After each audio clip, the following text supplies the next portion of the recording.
Hello there, and welcome to the Sleepy History Channel. Tonight, we're stepping into the fascinating world of the Celtic tribes.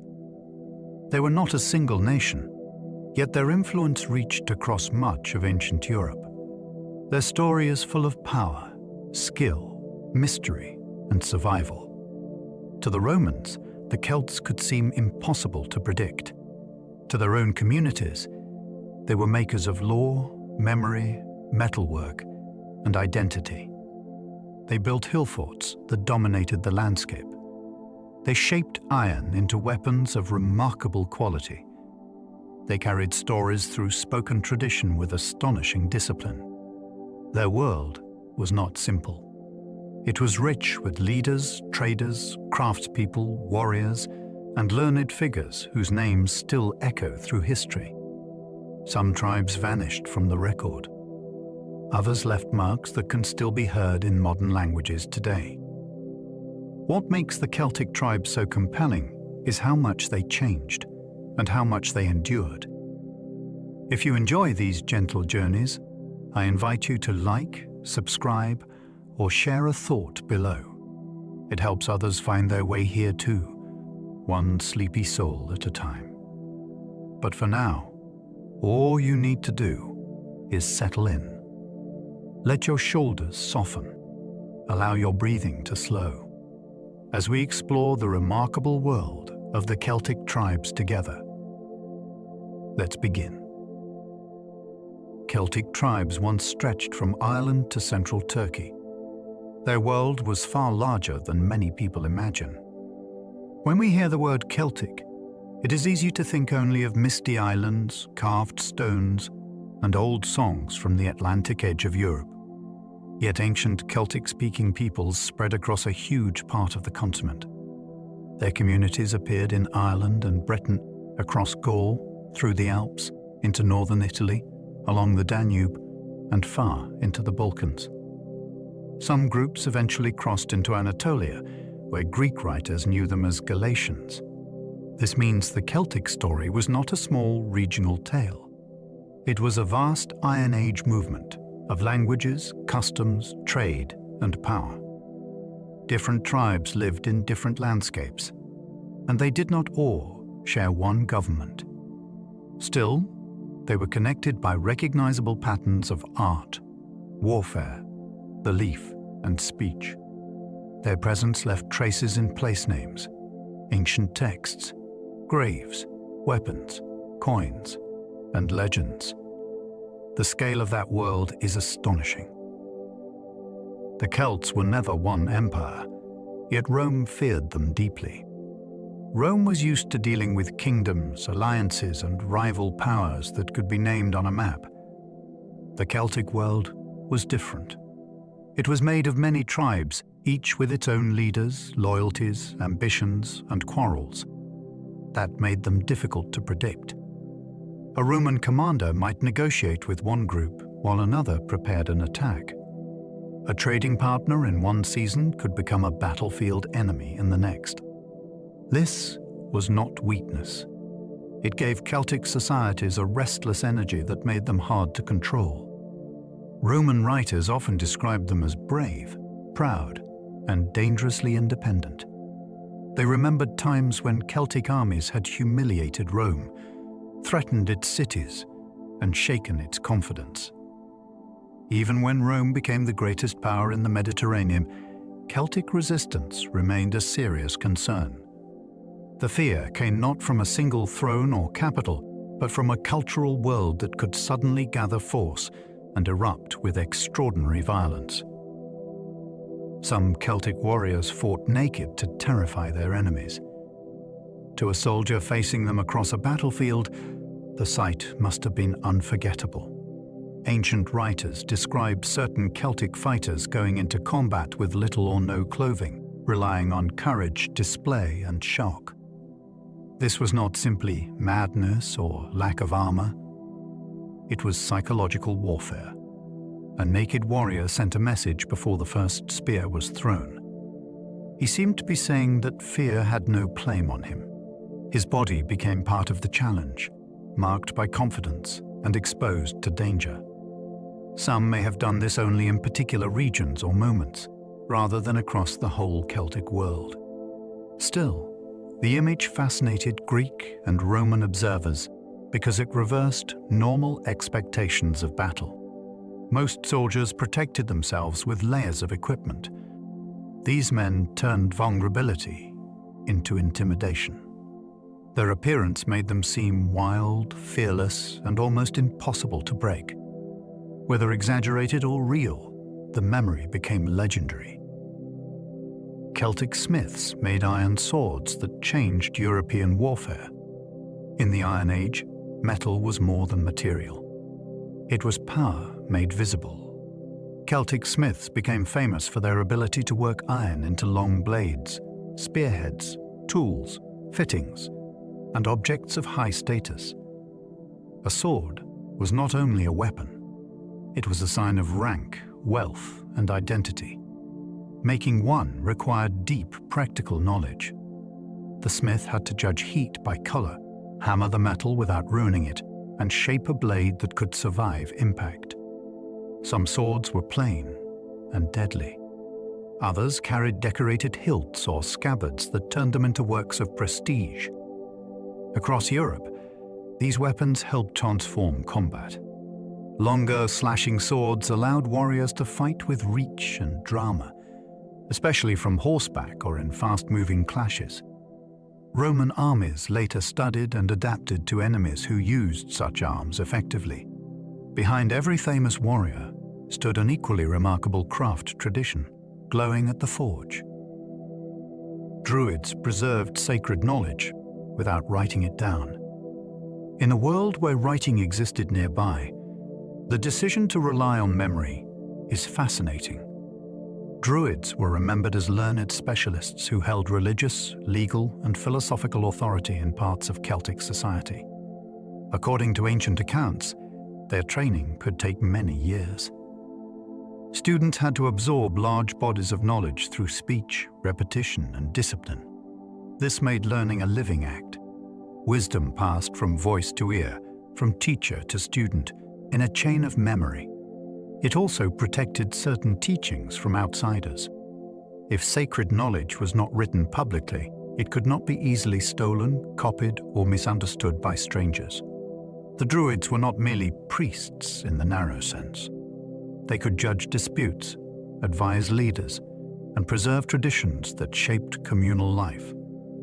Their power rested on memory, reputation, and trust. That makes their world feel both impressive and fragile, because so much vanished when the voices stopped. Celtic women could rule, own wealth, and lead armies. The ancient Celtic world did not treat women in one simple way. Customs varied by region and period, but several accounts show women holding forms of status that surprised Greek and Roman observers. Some could possess property, make alliances through marriage, influence tribal politics, and appear in public life with real authority. The most famous examples come from Britain, where powerful queens entered the historical record during the Roman period. They could negotiate, command loyalty, and stand at the center of political crisis. This does not mean Celtic societies were equal in a modern sense. They were still shaped by rank, kinship, and power. Yet the evidence challenges the idea that ancient women were always confined to the background. In some Celtic communities, a woman of the right lineage and force of personality could become a figure who terrified enemies and rallied her people. The Galatians carried Celtic culture into ancient Anatolia. One of the most surprising Celtic stories unfolded far from the Atlantic and the misty hills many people associate with the name. In the 3rd century before the Common Era, Celtic groups moved through the Balkans and into the eastern Mediterranean world. Some became mercenaries, some raiders, and some settlers. In Anatolia, they established themselves in a region later called Galatia. Greek cities and kingdoms had to deal with them as a serious military and political force. Over time, these communities adapted to their new surroundings, while keeping parts of their older identity. Ancient writers still recognized them as distinct, and their Celtic language seems to have survived there for centuries. This means Celtic culture was not fixed to one landscape. It could travel, settle, and change under foreign skies. The Galatians are a reminder that Iron Age Europe was connected to the wider ancient world in startling ways. Celtic art turned metal into swirling patterns of living motion. A decorated shield fitting, brooch, mirror, or sword scabbard can reveal a whole way of seeing. Celtic artists did not simply copy the natural world. They transformed it. Curves flowed into curves. Faces appeared and disappeared. Leaves, animals, and hidden forms seemed to shift as the object moved in the hand. This style reached a remarkable height in what archaeologists call Latin art. It was made for things people used, wore, carried, and displayed. Beauty was not separate from life. It lived on weapons, jewelry, vessels, and harness fittings. The best pieces show incredible control. A line might spiral, tighten, open, and return without feeling mechanical. The effect can seem alive, even when made from bronze, gold, or iron. These objects were not just decoration. They communicated status, skill, and identity. They show that Celtic power was not only expressed through battle, but through astonishing visual intelligence. Roman writers admired Celtic courage and dreaded Celtic unpredictability. Ancient Roman descriptions of Celtic peoples are never neutral. They are full of fear, fascination, judgment, and occasional respect. Roman authors often portrayed Celtic fighters as physically imposing, quick to anger, and hungry for glory. At the same time, they admired their boldness in battle and their willingness to face danger directly. What troubled Rome was not only their courage, but their volatility. A Celtic force might attack with terrifying speed. A political situation might change through personal rivalries, oath-bound loyalties, or sudden alliances. Roman commanders preferred order, hierarchy, and predictable chains of command. The tribal world beyond their control did not always behave that way. Of course, Roman writers also exaggerated to make victories look greater and enemies seem dramatic.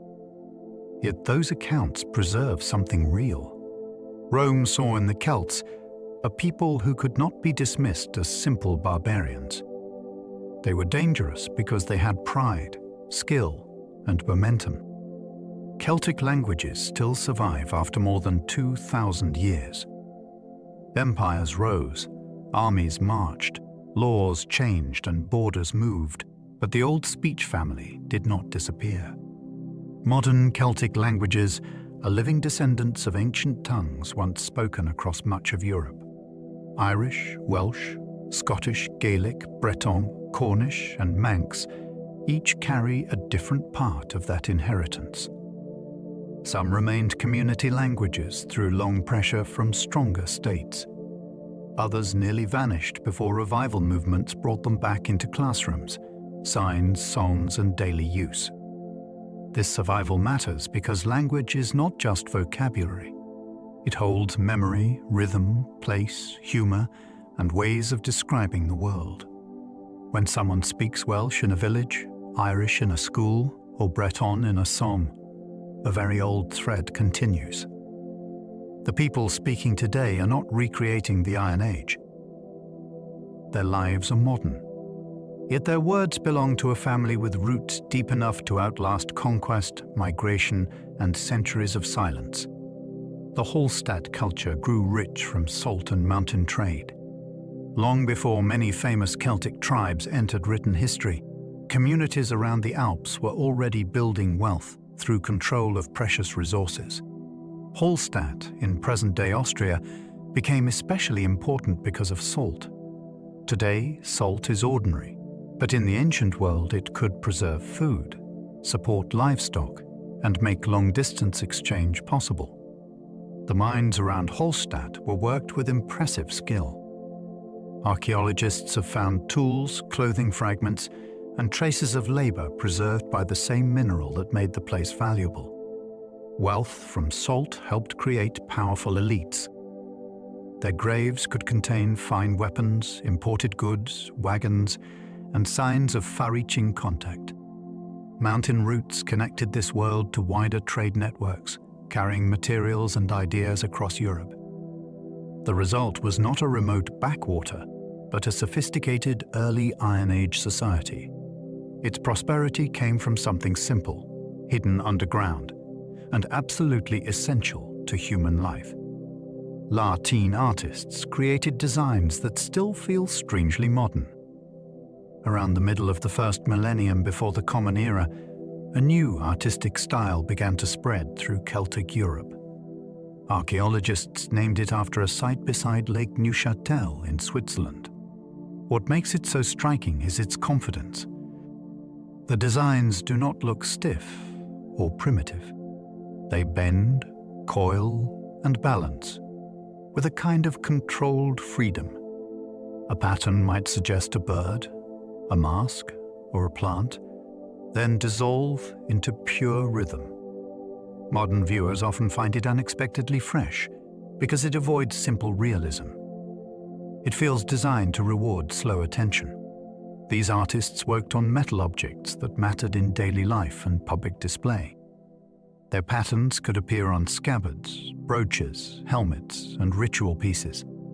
The style crossed regions, yet local craftspeople adapted it in their own ways. It became one of the most recognizable visual languages of ancient Europe, and it still holds the eye. The Gauls once captured Rome and shook the ancient world. For Rome, the disaster became a wound in memory. In the early 4th century before the Common Era, a Gallic force defeated the Romans near the river Allia and entered the city itself. Later, Roman tradition treated the event as a humiliation so severe that it helped shape the Republic's fear of northern enemies for generations. The invaders did not destroy Rome forever, but they proved that the city was vulnerable. Imagine what that meant for Roman identity. A people who would later rule the Mediterranean had once watched foreign warriors take their sacred center. Stories of this crisis became wrapped in legend, with heroic defenders, desperate negotiations, and moral lessons about preparedness. Whether every detail is reliable is less important than the effect. Rome remembered. Its later expansion into Celtic lands was driven partly by ambition, but also by an old dread. The capture of the city became a shadow behind Roman confidence. Brennus demanded gold after defeating the Romans at the Allia. One of the most famous scenes in early Roman legend centers on a Gallic leader named Brennus. After his victory, the Romans were said to have negotiated a ransom to make the invaders leave. The payment was weighed in gold. According to tradition, the Romans complained that the weights were unfair. Brennus then threw his sword onto the scales and gave a phrase that echoed through history. The message was brutal. The defeated had no power to argue about fairness. This story may be polished by later Roman memory, but its force is undeniable. It captures the terror of defeat in a single image. Gold on the scale. A conqueror's blade added to the balance. A proud city forced to pay for survival. Brennus became more than a man in Roman imagination. He became the face of humiliation, the reminder that military weakness could turn law and honor into helpless words. The Boii gave their name to Bohemia and Bologna. Sometimes a tribe disappears from power but survives in geography. The Boii were a Celtic people whose movements and settlements left marks across Europe. Their name is connected with Bohemia, a region whose later identity took shape through many peoples and centuries of change. It is also associated with Bologna in northern Italy, known in antiquity as Bononia. These connections show how tribal names could outlast the political worlds that produced them. The Boii were not confined to one small homeland. They appear in ancient sources in different regions, caught up in migrations, wars, and pressure from expanding neighbors. Rome fought them in Italy. Other branches were remembered farther north. Their story is a reminder that ancient Europe was not static. Peoples moved, settled, merged, and were absorbed. Yet names remained like fossils in language. A modern map can still carry the echo of an Iron Age people long gone from sight. The Volci were so famous that foreigners copied their name. The name of this Celtic people traveled in a remarkable way. Ancient neighbors knew the Volci as a significant group, and over time, their name appears to have influenced words used by Germanic speakers for foreign peoples. From that root came terms later applied to Romans, Romance speakers, and eventually to groups far beyond the original tribe. This is how a local identity can become a general label. One people's name turns into another people's word for outsiders. The process is messy, and it unfolded over centuries, but it shows how deeply Celtic groups were embedded in the linguistic history of Europe. The Volci themselves lived in parts of southern Gaul and Central Europe, depending on the period and branch being discussed. Yet their greatest legacy may be hidden in language rather than monuments. A tribal name once tied to specific communities became part of the vocabulary by which later Europeans described difference itself. The Celtiberians blended Celtic and Iberian traditions in ancient Spain. In the interior of the Iberian Peninsula, cultures met and reshaped one another. The Celtiberians were not simply Celts transplanted into Spain, and they were not simply Iberians with a different name. They were a distinctive fusion. Their communities combined Celtic speech and social forms with local Iberian influences, creating a world with its own character. Archaeology reveals fortified settlements, weapons, inscriptions, pottery, and burial customs that do not fit neatly into one category. They became famous as tough opponents of Rome, skilled in warfare and deeply attached to local independence. Their swords and fighting methods impressed enemies who learned to respect them. Yet their story is more than resistance. It is about cultural mixture on a frontier of ancient Europe. The Celtiberians show that identity was not fixed like a border. It could be layered, practical, and creative, shaped by neighbors, trade, conflict, marriage, and long memory. Numantia resisted Rome with a defiance that became legendary. High in the landscape of northern Spain, a fortified settlement became a symbol of endurance.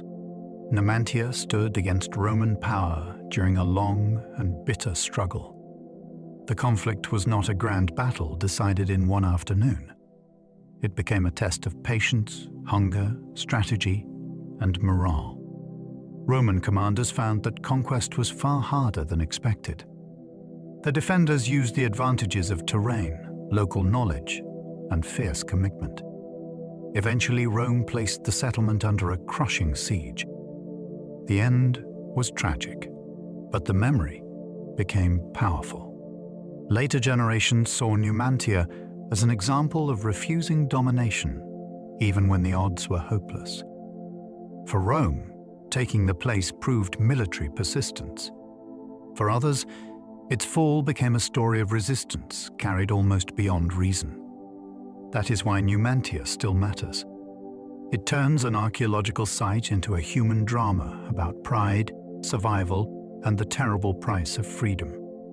The Iceni rose under Boudica after Roman betrayal. The uprising began in a place where empire pressed too hard.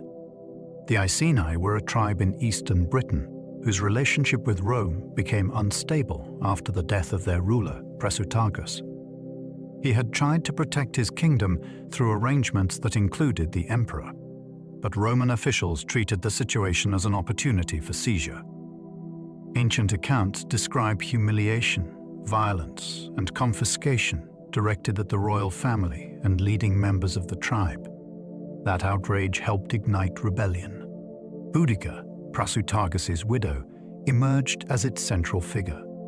Her leadership turned private injury into public fury.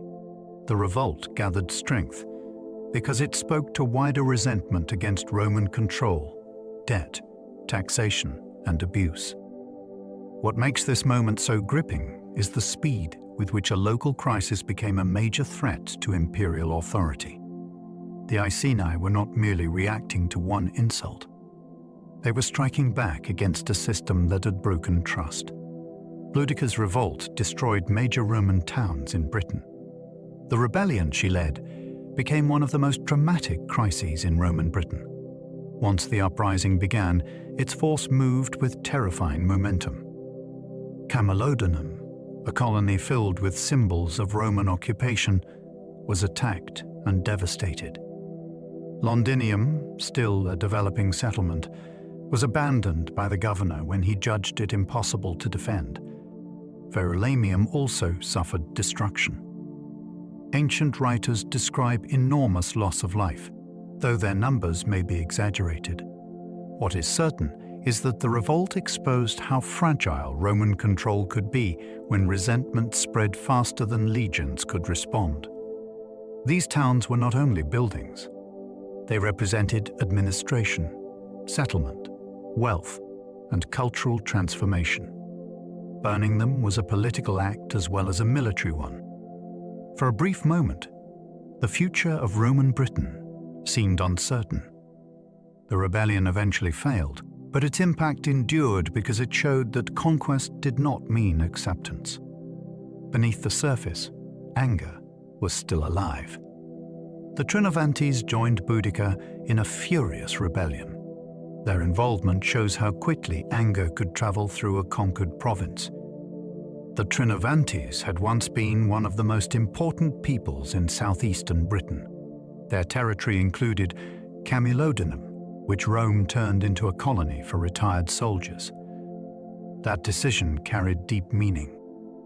A native center of power became a showcase of Roman authority. Land was taken.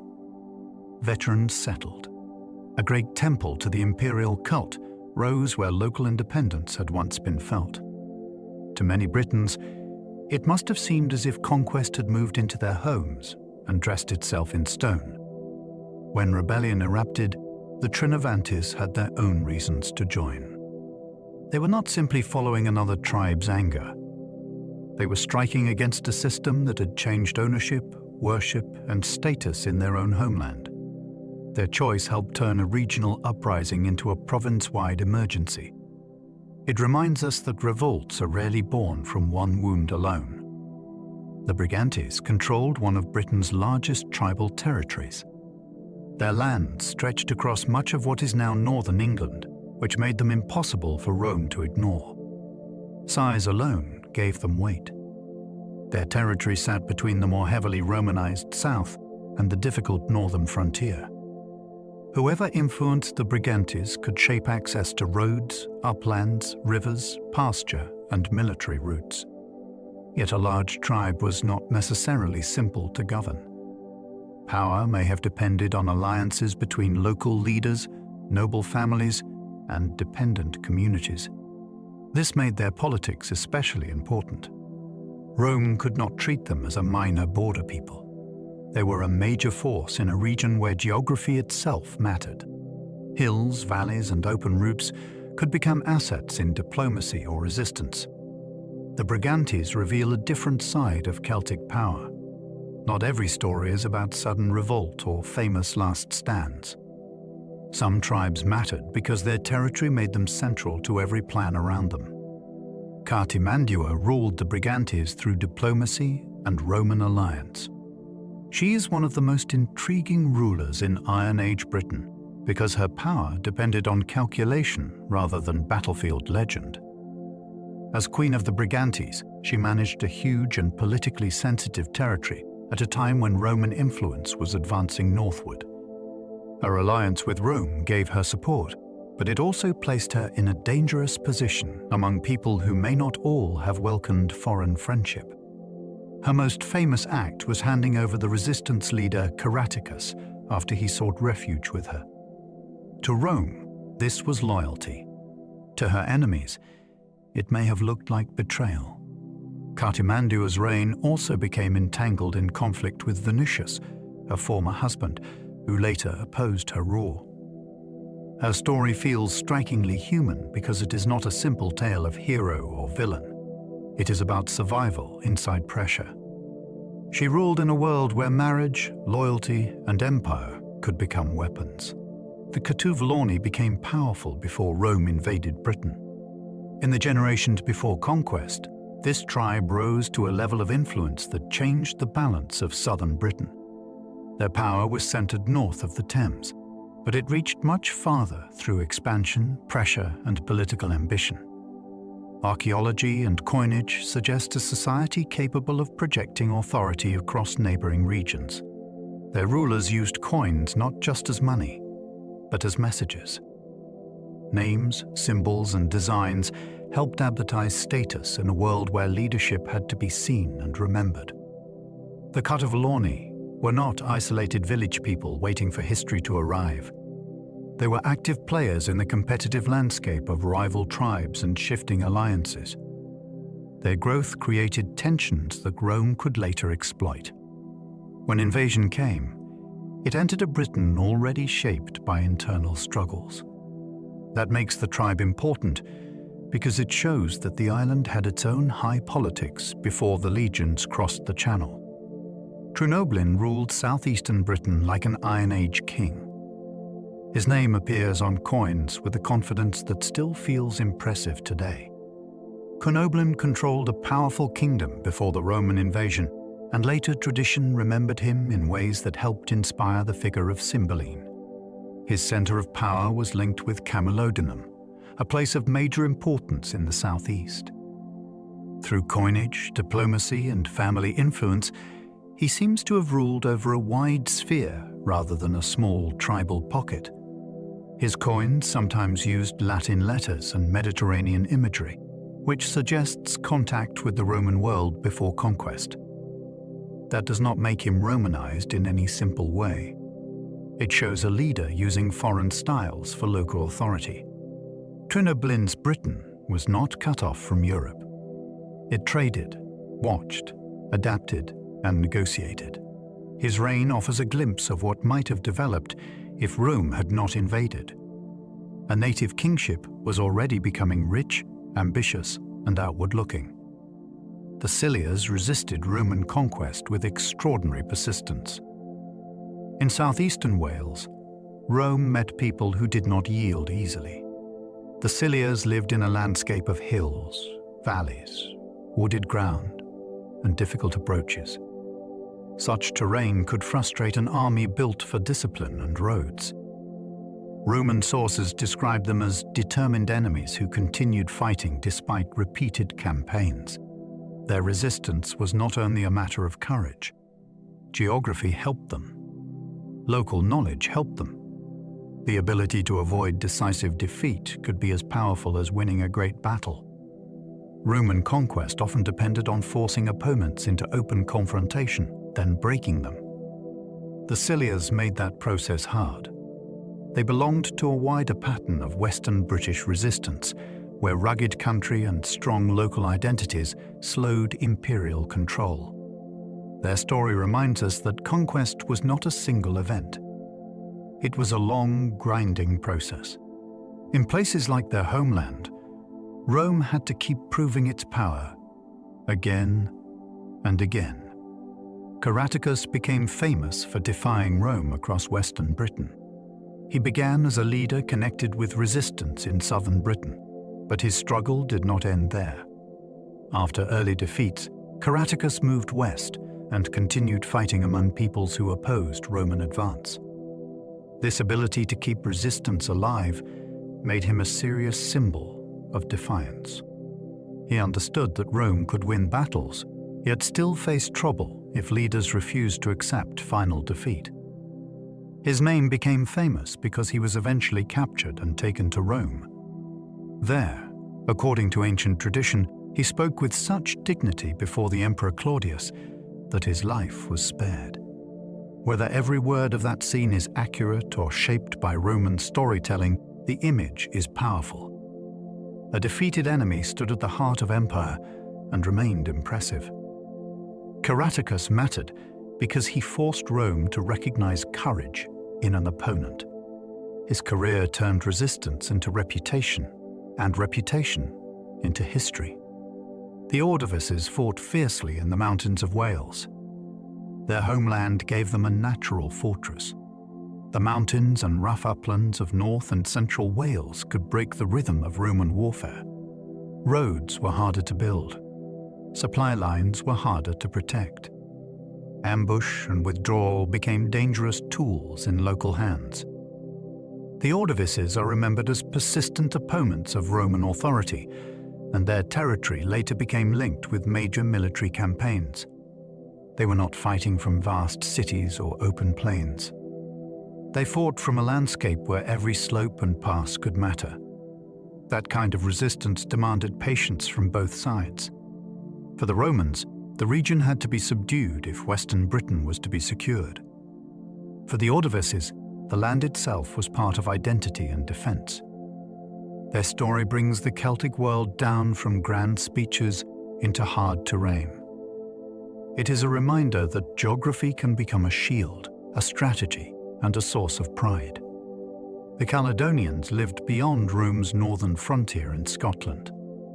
To the Roman mind, they represented the stubborn edge of the known world. North of the province, beyond the great military lines and forts, lived peoples who could not be easily absorbed. Roman writers used the name Caledonii for groups in what is now Scotland, though the reality was likely made of several communities and alliances. Their lands were difficult, their politics were unfamiliar, and their distance from Roman centers made control expensive. Campaigns could reach into the north, but holding it was another matter.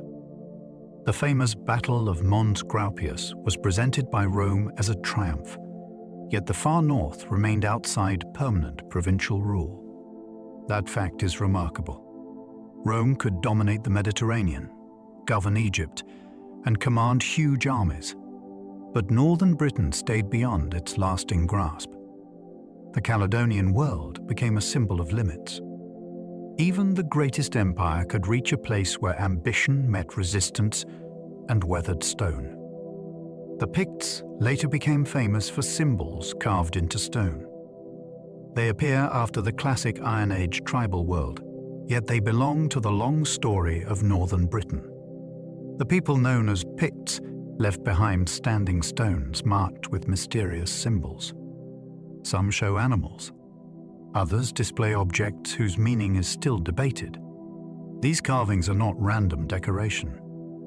They were deliberate signs placed in public landscapes, and they must have carried messages understood by the communities who made them. Modern viewers can recognize the craftsmanship, but not always the language of meaning. That mystery gives the stones their power. They stand between history and silence. Roman sources describe northern peoples in broad and sometimes hostile terms, but the stones speak differently.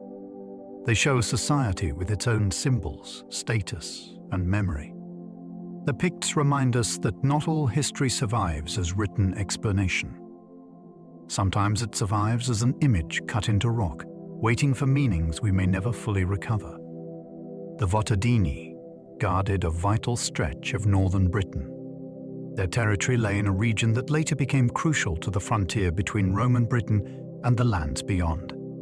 Positioned in southeastern Scotland and northern England, they occupied a zone where movement mattered. Armies, traders, messengers, and raiders could all be shaped by such geography. The Votadini are especially interesting because they seem to have lived near the edge of Roman influence without being swallowed in a simple way. Over time, their descendants or successor communities may have helped form early medieval kingdoms in the north. This makes them a bridge between worlds. They belong to the older tribal landscape, but their story points toward the centuries after Rome's power faded. Their importance was not based on one famous battle. It came from location, continuity, and adaptation. In their lands, the ancient and early medieval worlds touched. A frontier was not only a war. It was a zone where identities changed. The Parisii of Yorkshire buried warriors with chariots. In eastern Yorkshire, archaeologists uncovered burials that feel almost theatrical in their impact. Some members of this tribe were laid to rest with vehicles, wheels, fittings, and sometimes horse gear. These graves were not simple disposals of the dead. They were statements. To bury a person with a chariot was to place status, movement, and identity into the earth beside them.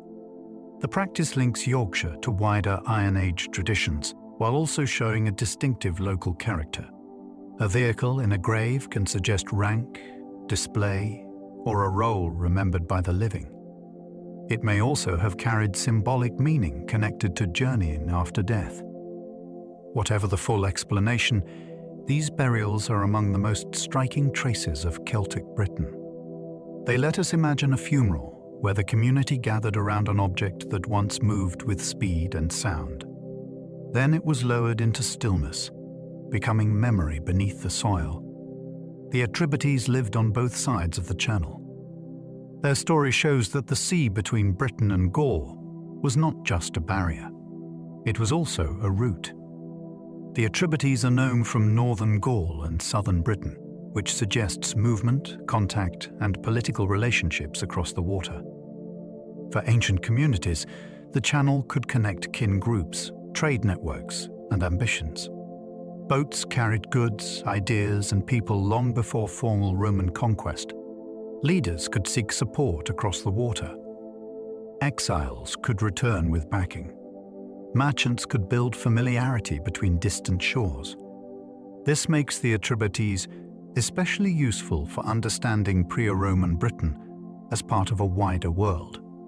The island was not cut off at the edge of a map. It faced the continent across a busy maritime zone. Their presence on both shores helps explain why Roman interest in Britain was never purely sudden. Connections were already there. The invasion entered a landscape tied to Gaul by politics and sea travel.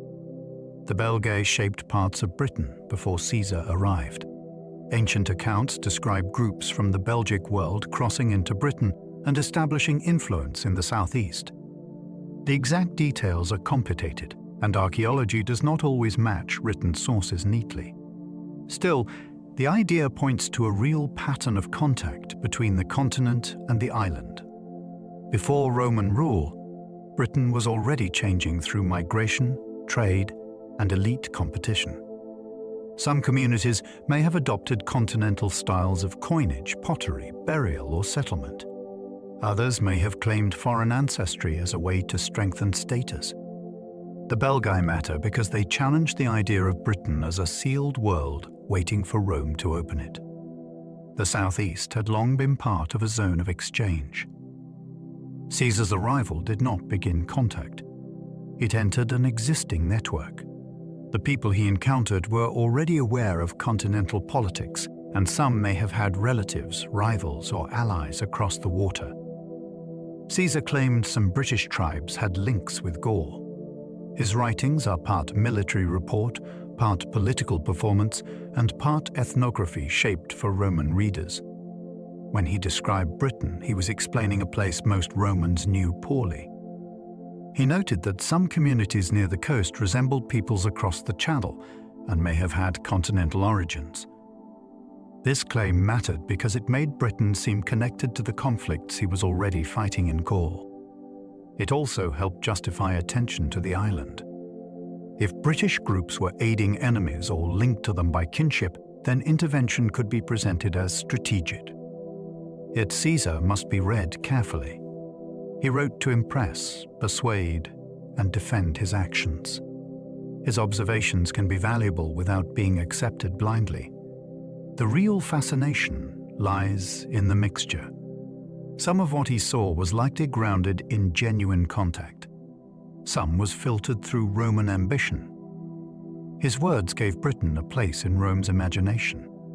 Celtic chariots shocked Roman soldiers with speed and noise.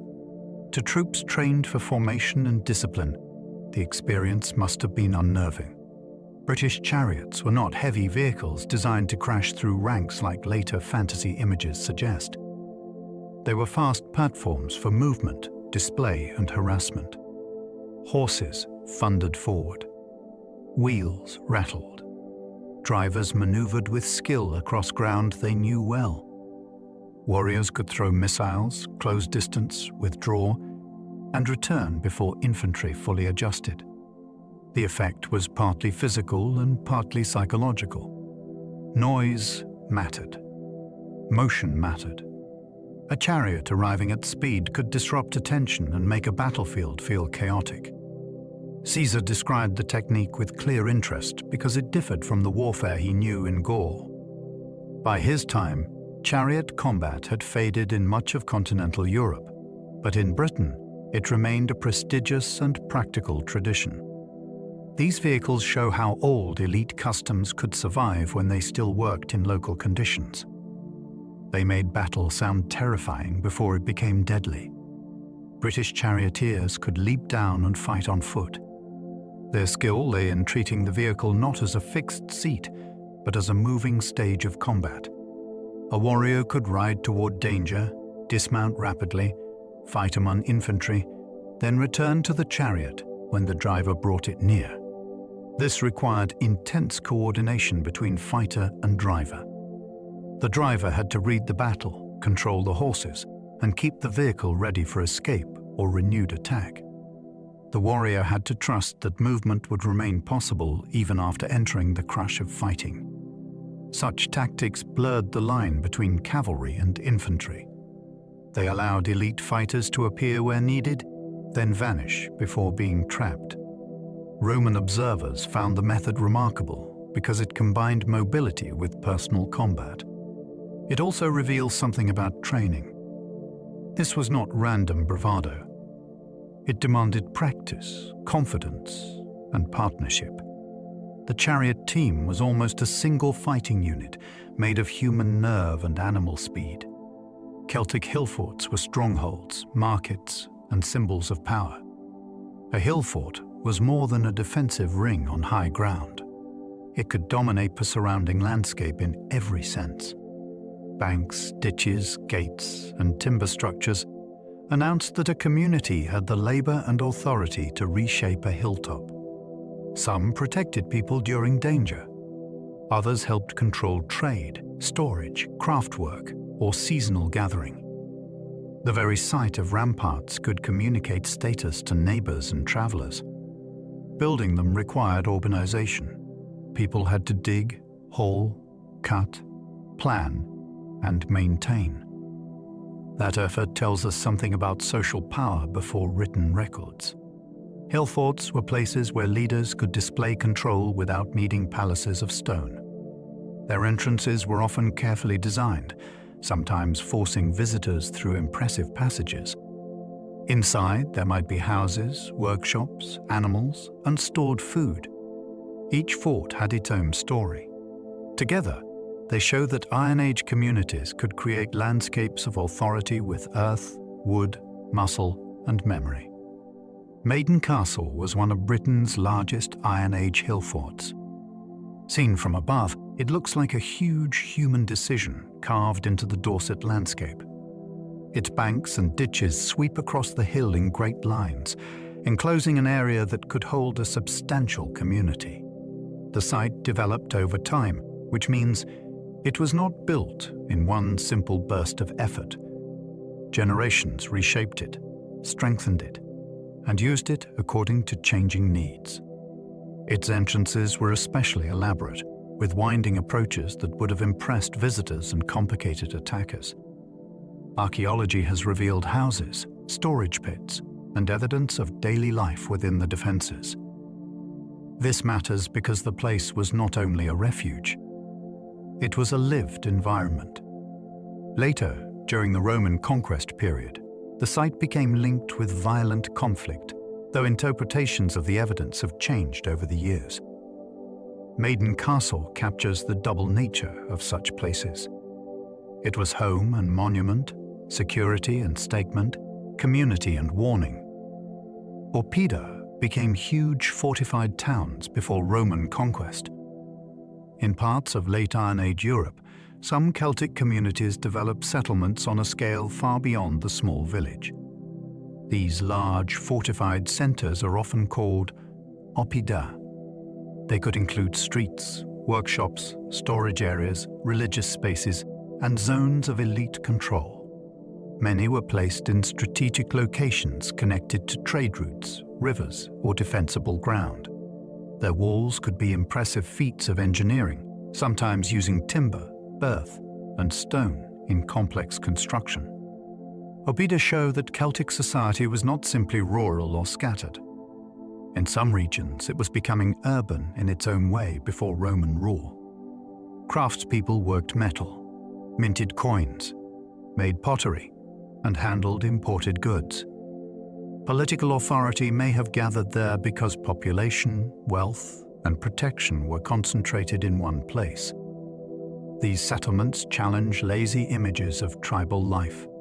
They reveal experimentation with town life, economy, and power. Rome did not bring complexity into an empty landscape. It encountered it. Bibracte was a major Gaulish center of trade and power. Set on Montpellier in central France, this settlement became one of the most important places in late Iron Age Gaul. It was associated with the Aedui, a powerful people whose political choices mattered greatly in the age of Caesar. The site controlled routes and gathered wealth, craft, and authority in a commanding hilltop position. Excavations have revealed traces of workshops, houses, streets, imported goods, and sophisticated planning. People there were not living at the edge of civilization. They were connected to wider exchange, including contact with the Mediterranean world. Roman wine, amphorae, and other goods show elite taste and far-reaching commerce. Bibracte also became historically famous because Caesar spent time there and is believed to have worked on his account of the Gallic Wars nearby. The place therefore stands at a crossroads of archaeology and text. It was a living Gaulish center before becoming part of Rome's written memory. Alesia became the final trap for Vercingetorix. The siege was one of the most dramatic military moments of the ancient world. A Gallic force held the stronghold while Caesar's army built lines around it. Then a relief army arrived outside, which placed the Romans in a terrifying position. They were besieging and being threatened at the same time. Caesar responded with engineering on a massive scale. His troops constructed inward-facing defenses to contain the people inside, then outward-facing defenses to resist the army beyond. Ditches, ramparts, towers, traps, and obstacles turned the landscape into a machine of pressure. Inside, hunger grew. Outside, attacks failed to break the Roman grip. The drama of Alesia lies in its terrible compression. A whole rebellion seemed to narrow into one fortified place, one starving garrison, and one ring of earthworks. When the end came, it marked more than a military defeat. It became the symbolic closing of organized Gallic resistance under one leader. Vercingetorix united Gaul against Caesar for one desperate campaign. His achievement was extraordinary because Gaul was not a single state waiting to be commanded. It was a mosaic of peoples with rivalries, memories, and competing interests. To bring many of them together required charisma, pressure, noble status, and a clear understanding of the Roman threat. Vercingetorix came from the Arverni, a people with a powerful past, and he turned his position into leadership during a moment of crisis. His strategy included denying supplies to the enemy, which meant persuading communities to sacrifice their own resources for a larger cause. That was a hard demand. It shows the seriousness of the campaign. He knew Roman strength depended on discipline, logistics, and persistence. The only answer was to make the land itself difficult to use. His rebellion did not ultimately succeed, but it changed the emotional shape of the war. He became the face of Gaulish unity precisely because unity had been so hard to create. The Arverni once dominated central Gaul with immense prestige. Long before Caesar's campaigns, this people had a reputation that reached far beyond their immediate homeland. They controlled a rich and strategically important region in what is now central France, with access to uplands, routes, and resources. Ancient sources suggest that earlier Arvernian leaders claimed wide influence, perhaps even supremacy over other groups. Their power was not simply military. Prestige in the Celtic world could come through generosity, client relationships, sacred authority, and the ability to gather followers. The Arverni also occupied a landscape marked by dramatic volcanic hills, which may have strengthened their sense of identity and defensibility. By the 1st century before the Common Era, their old dominance had changed, but their name still carried weight. That is why the rise of a leader from their nobility mattered so much. The tribe's past gave his challenge a deeper resonance. Behind one famous campaign stood generations of status, memory, and regional pride. The Aedui were Roman allies before becoming uneasy rivals. Their relationship with Rome shows how complicated conquest could be.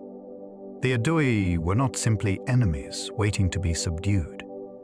For a time, they were recognized as friends and allies of the Roman people. This gave them prestige among neighboring communities and helped Rome extend influence without direct rule. Yet friendship with a growing power can become dangerous. Roman support might strengthen one tribe while making others resentful. Roman demands could turn an alliance into dependence. During Caesar's wars, the Aedui played a delicate game, balancing loyalty, survival, and pressure from other Gaulish groups. Some leaders favored Rome. Others were drawn toward rebellion. This division reveals the human reality behind political labels. A tribe could contain factions, arguments, and fear about the future. The Aedui mattered because their choices could tip the balance of power. Their story is not about simple betrayal. It is about what happens when alliance slowly becomes a cage. The Sequani invited Germanic help and paid a heavy price. In the struggle for influence in eastern Gaul, this people made a decision that became dangerous. They sought support from Ariovistus, a Germanic leader whose forces helped them against rivals. At first, such an alliance may have seemed practical. A powerful outside warrior could shift the balance in a regional conflict. Yet the helper became a threat. Ariovistus and his followers settled on Gallic land and demanded more. The Sequani found themselves weakened by the very power they had invited. This situation gave Caesar an opportunity. Rome could present itself as the force that would restore order and check Germanic expansion.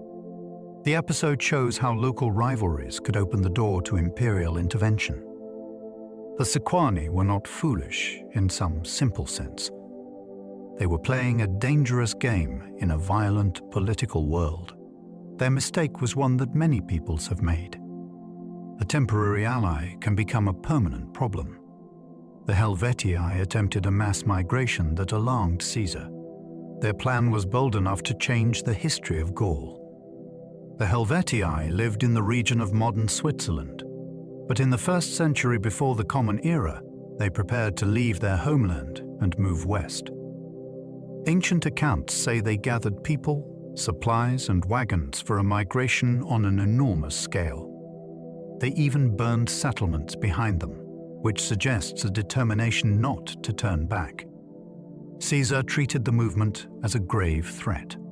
A large armed population crossing territories could destabilize allies, seize land, and create chaos near Roman interests. For him, stopping them became one of the opening acts of the Gallic War. For the Helvetii, the decision may have been driven by pressure, ambition, and the search for better territory. Their march reminds us that ancient tribes were not fixed pieces on a board. whole communities could decide to move, carrying their future into uncertainty. The Carnutes were linked with a famous druidic gathering place. According to Caesar, a central meeting of druids took place each year in the territory of this people. The location was described as being in the middle of Gaul, which gave it symbolic importance. Whether we can identify the exact place today is uncertain, but the idea is powerful. It suggests that religious and legal authority could cross tribal boundaries. Druids from different communities might gather to settle disputes, preserve teachings, and maintain a shared intellectual tradition. In a world without one Celtic empire, such assemblies could create a different kind of unity. The Carnutes also became important in the revolt against Roman rule, which shows their territory had political significance as well as religious associations. Their connection to Druidic gathering helps us see Gaul as more than a patchwork of warriors. It had institutions, memory, and learned networks. Some forms of power were spoken under sacred authority rather than written in law. The Senons once helped bring Rome to its knees. Among the Gallic peoples remembered by Rome, few carried such a heavy shadow. The Senons were associated with the invasion that led to Rome's early humiliation. Their warriors entered Roman memory as part of the force that defeated the city in its vulnerable youth. Later, branches of the Senons settled in northern Italy, where their presence became part of the long struggle between Rome and Celtic groups south of the Alps. This history mattered because Rome did not forget enemies who had once exposed its weakness. The fear attached to the Senons was not only military, it was emotional. They belonged to the story Romans told about disaster, survival, and revenge. Over time, Rome expanded and crushed many Celtic powers in Italy. Yet the memory of the earlier shock remained. The Senons show how one people can become larger than their own territory. They became a name attached to trauma in the imagination of a rising empire. The Insuthers settled around Milan before Rome absorbed them. Before Milan became a great Roman and later European city, the region was home to a Celtic people whose presence shaped its early history. The Insuthers occupied part of the fertile Po Valley, an area rich enough to attract settlers, armies, and political ambition. Their chief center was known to the Romans as Mediolanum. The name itself reflects a Celtic foundation and may suggest a place of central importance. The Insuthers resisted Roman expansion during the wars that brought northern Italy under tighter control. Their position was valuable because the Po Valley offered agriculture, movement routes, and access toward the Alps. Rome could not leave such a region outside its influence forever. After conflict and defeat, the Insuthers were gradually absorbed into the Roman world. Yet their legacy did not vanish. The later city grew on foundations older than Rome's rule there. Beneath Milan's imperial and medieval fame lies a Celtic beginning. The Cenomani lived in northern Italy and fought beside Rome. Their story is a reminder that Celtic peoples did not always stand on one side of history. The Cenomani settled in the rich lands of northern Italy, where rivers, farms, and roads made the region valuable to every power around them. When Rome expanded into the Po Valley, many neighboring Celtic groups resisted fiercely. The Cenomani often chose a different path. They became useful allies, and their support mattered during conflicts that reshaped Italy. This did not mean they were weak or passive. Alliance could be a survival strategy. It allowed a tribe to preserve influence while rivals were crushed. In a world of shifting threats, choosing when to cooperate could be as important as choosing when to fight. Their history complicates the simple image of Celts against Romans. Some communities resisted until defeat. Others negotiated space within the rising order. The Cenomani show us that ancient politics could be subtle, practical, and deeply strategic. The Taurisci controlled routes near the Eastern Alps. Their importance came from position. The Eastern Alps were not only mountains, they were gates between worlds. Through these passes moved traders, metals, livestock, warriors, and news from distant regions. A people who understood those routes could influence movement across a difficult landscape. The Toroski lived close to rich mineral zones and important crossings, which placed them near the center of economic and political attention. Mountain societies often looked isolated on a map, but in practice, they could become powerful connectors. They knew where paths narrowed, where rivers guided travel, and where resources could be gathered. Control of such places meant more than guarding a road. It meant shaping who passed, what they carried, and which alliances became possible. Their world was built around altitude, access, and opportunity. The Toroski remind us that some ancient powers did not need vast territory. A narrow pass could be worth a kingdom. Noricum became famous for iron prized across the Roman world. In the Alpine region, metal helped turn a landscape into a name known far beyond its valleys.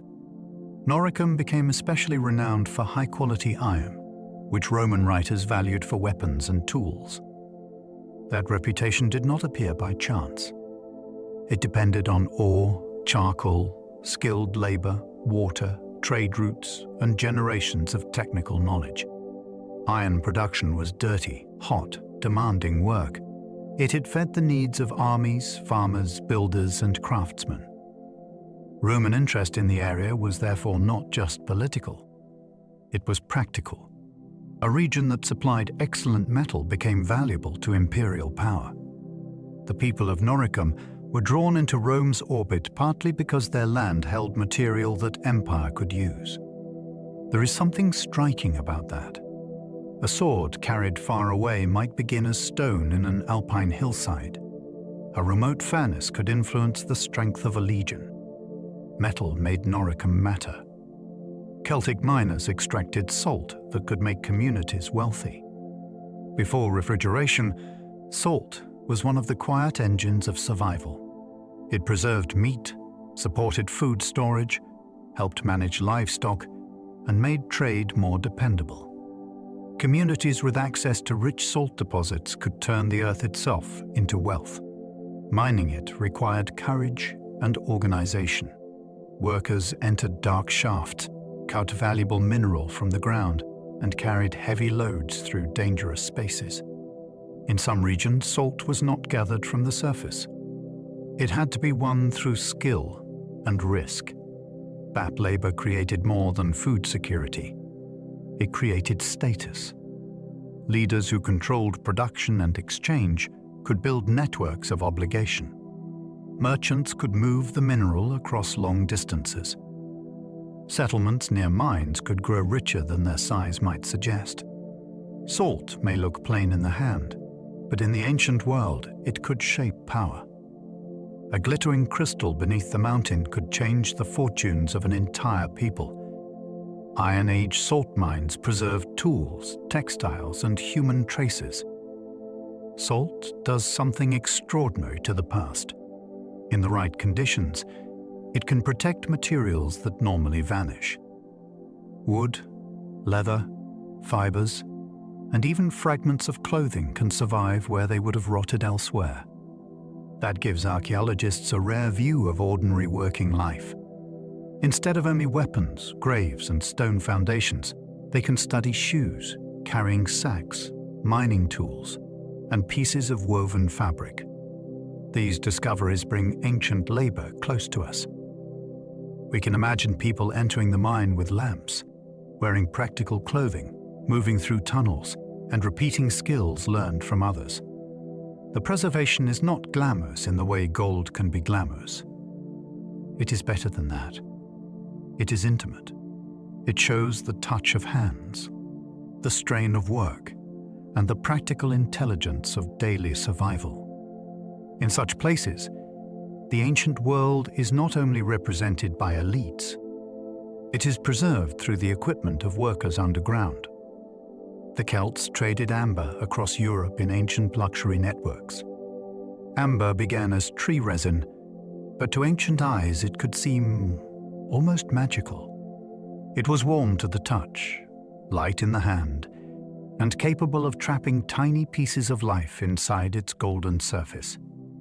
Sources around the Baltic supplied much of this prized material, and exchange routes carried it far south. Celtic communities participated in those networks as traders, intermediaries, craftspeople, and consumers. Amber could become beads, ornaments, and prestige objects. Its value came partly from beauty and partly from distance. Owning it meant being connected to places most people would never see. Trade was not only about goods. It moved styles, stories, favors, and knowledge. A bead might pass through many hands before reaching a grave or a necklace. Each exchange stitched together different regions of Europe. Amber shows us a Celtic world linked by desire and movement, where something born in ancient forests could shine beside Mediterranean imports. Mediterranean wine reached Celtic elites in enormous imported vessels. A feast in Iron Age Gaul could include tastes from very far away. Wine from the south traveled in amphorae and other containers, moving through trade networks that connected Celtic elites with Greek and Roman merchants. For powerful families, imported drink was not just refreshment. It was theatre. Serving it showed access to distant luxury and the ability to gather people around a display of generosity. Some vessels found in elite graves were huge, impressive, and clearly meant to astonish. Their presence tells us that northern leaders were not cut off from Mediterranean habits. They selected foreign goods and gave them new meaning within their own social world. A cup passed among guests could carry politics as much as pleasure. The drink itself may have been unfamiliar, expensive, and carefully controlled. Wine helped create moments where status could be performed. In those gatherings, trade became reputation, and reputation became power. The Vix burial contained a bronze crater of astonishing size. In eastern France, an elite woman was buried with one of the most extraordinary objects ever found from Iron Age Europe. The vessel placed in her grave was a giant bronze mixing bowl made in the Mediterranean world. It was so large that its presence alone speaks of immense status, distant contact, and breathtaking wealth. Transporting such an object north would have required effort and planning.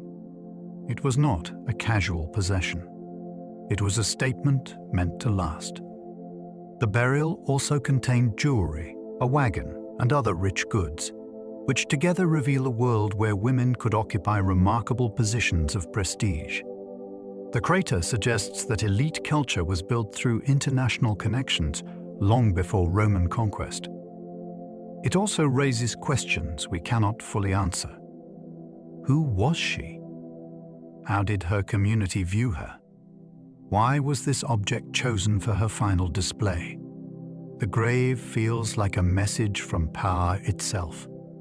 The Hochdorf prince was buried with a couch and drinking horn.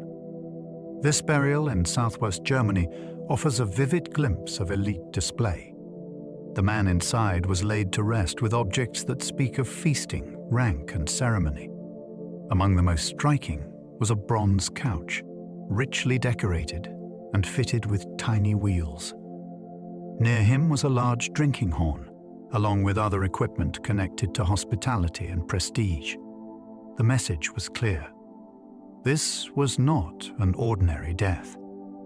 The community arranged his tomb to show who he had been, or who they wanted him to remain in memory.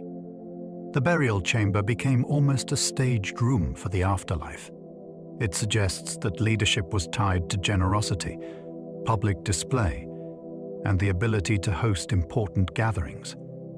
The objects do not simply tell us that he was rich. They tell us what kind of richness mattered. Food, drink, ceremony, and visible honor surrounded him. His grave preserved a social ideal in wood, bronze, and gold. Celtic feasts displayed status through meat, drink, and gift-giving. A great gathering could turn food into politics. In many Celtic societies, the ability to host mattered deeply. A leader who provided abundant food and drink showed more than wealth. He showed control over resources, relationships, and loyalty. Guests were not merely eating. They were watching who sat where, who received the finest portion, and who gave or accepted valuable objects. Feasting could reinforce friendship, settle tension, or create obligation. Meat from cattle or pigs might signal prosperity. Imported drink could add prestige. Special vessels could transform serving into performance. These events were remembered because they made hierarchy visible. A generous host gained reputation, and reputation could draw followers. Yet generosity also created pressure. A leader had to keep giving in order to remain impressive. The feast was therefore both celebration and test.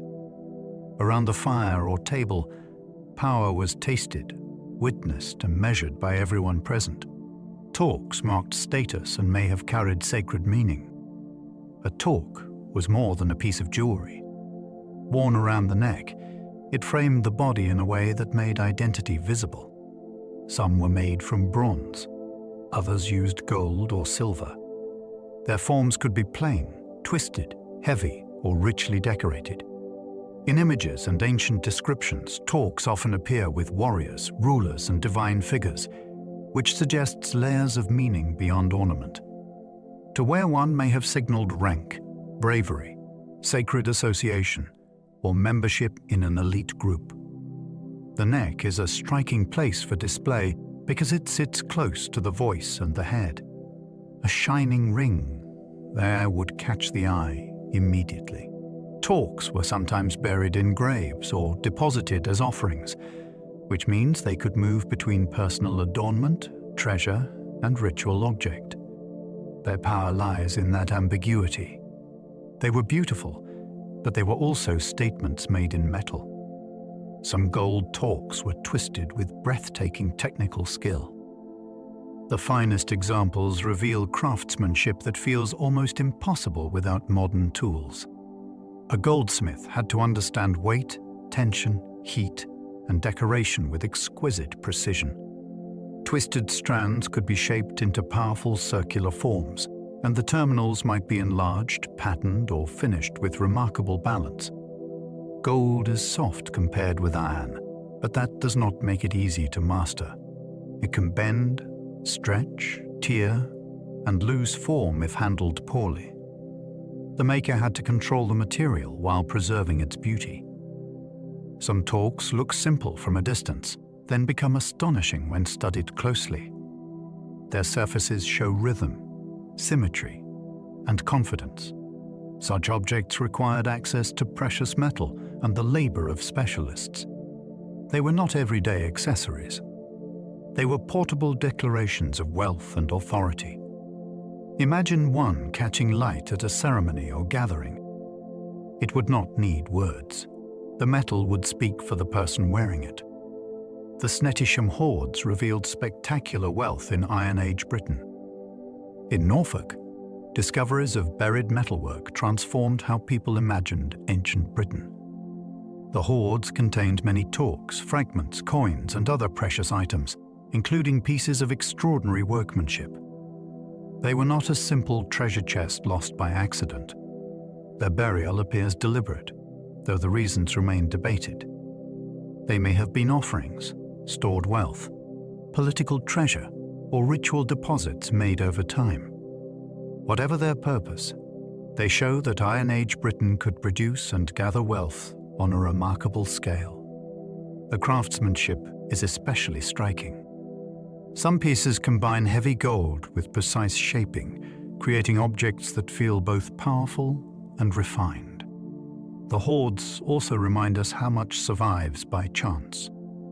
For centuries, these objects lay hidden beneath ordinary ground.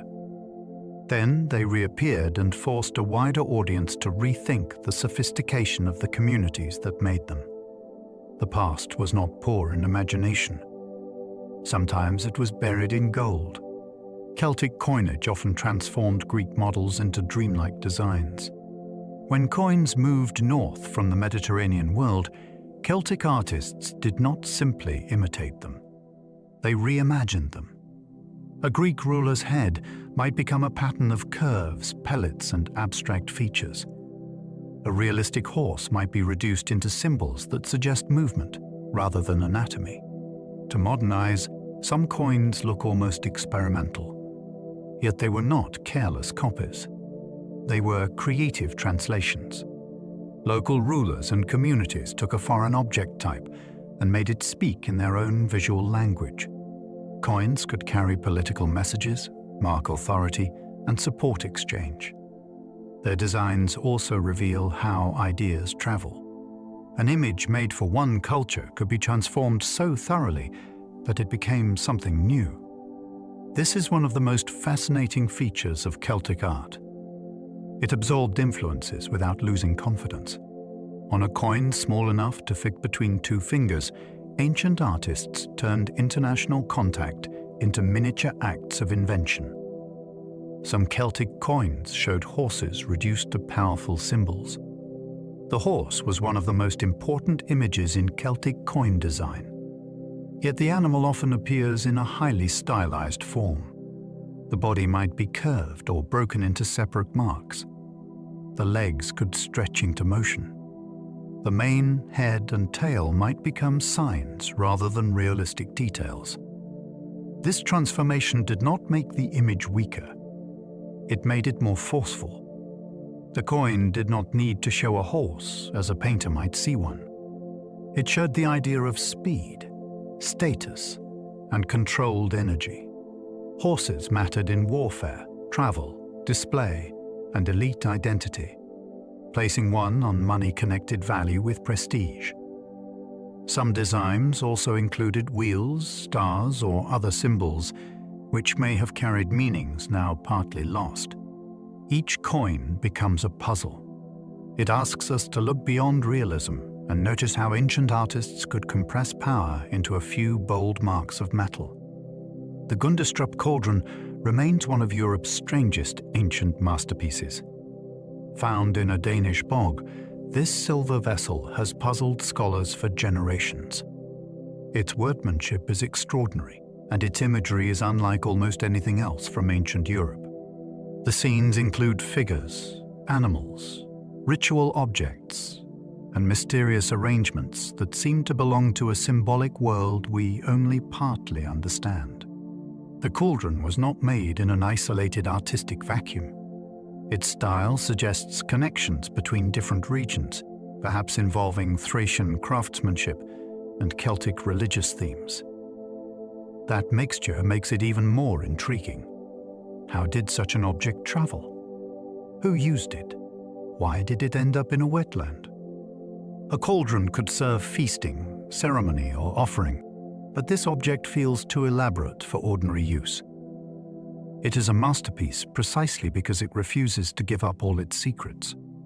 The more closely we examine it, the more it reveals a Europe of contact, belief, wealth, and mystery. Its silver panels show gods, animals, warriors, and ritual scenes. The imagery on the vessel feels like a story told in a language we cannot fully translate. One panel shows a large figure holding a human shape near a container, while armed men approach in a line. Another displays powerful beasts and human figures arranged with careful intent. Elsewhere, strange creatures surround central figures who appear larger than ordinary people. These scenes are not random decoration. They were chosen, hammered, shaped, and assembled with skill. Each panel seems to belong to a religious imagination full of transformation, hierarchy, and sacred action. The animals are especially important because they do not function as background. They share the space with human and divine forms, suggesting a worldview in which nature and power were closely connected. Looking at the panels can feel like standing outside a ceremony whose words have been lost. We see the gestures. We see the participants. The meaning remains just beyond reach. Shenunos appears antlered, on the Gundestrup cauldron. One of the most memorable figures sits with antlers rising from his head, holding a torque in one hand and a serpent in the other. Around him are animals, including a stag, which strengthens the impression of a being connected with wildlife, abundance, or the boundary between human and animal worlds. The name Shur Nunos is known from a separate inscription in Gaul, so linking that name to the cauldron figure is careful interpretation rather than absolute certainty.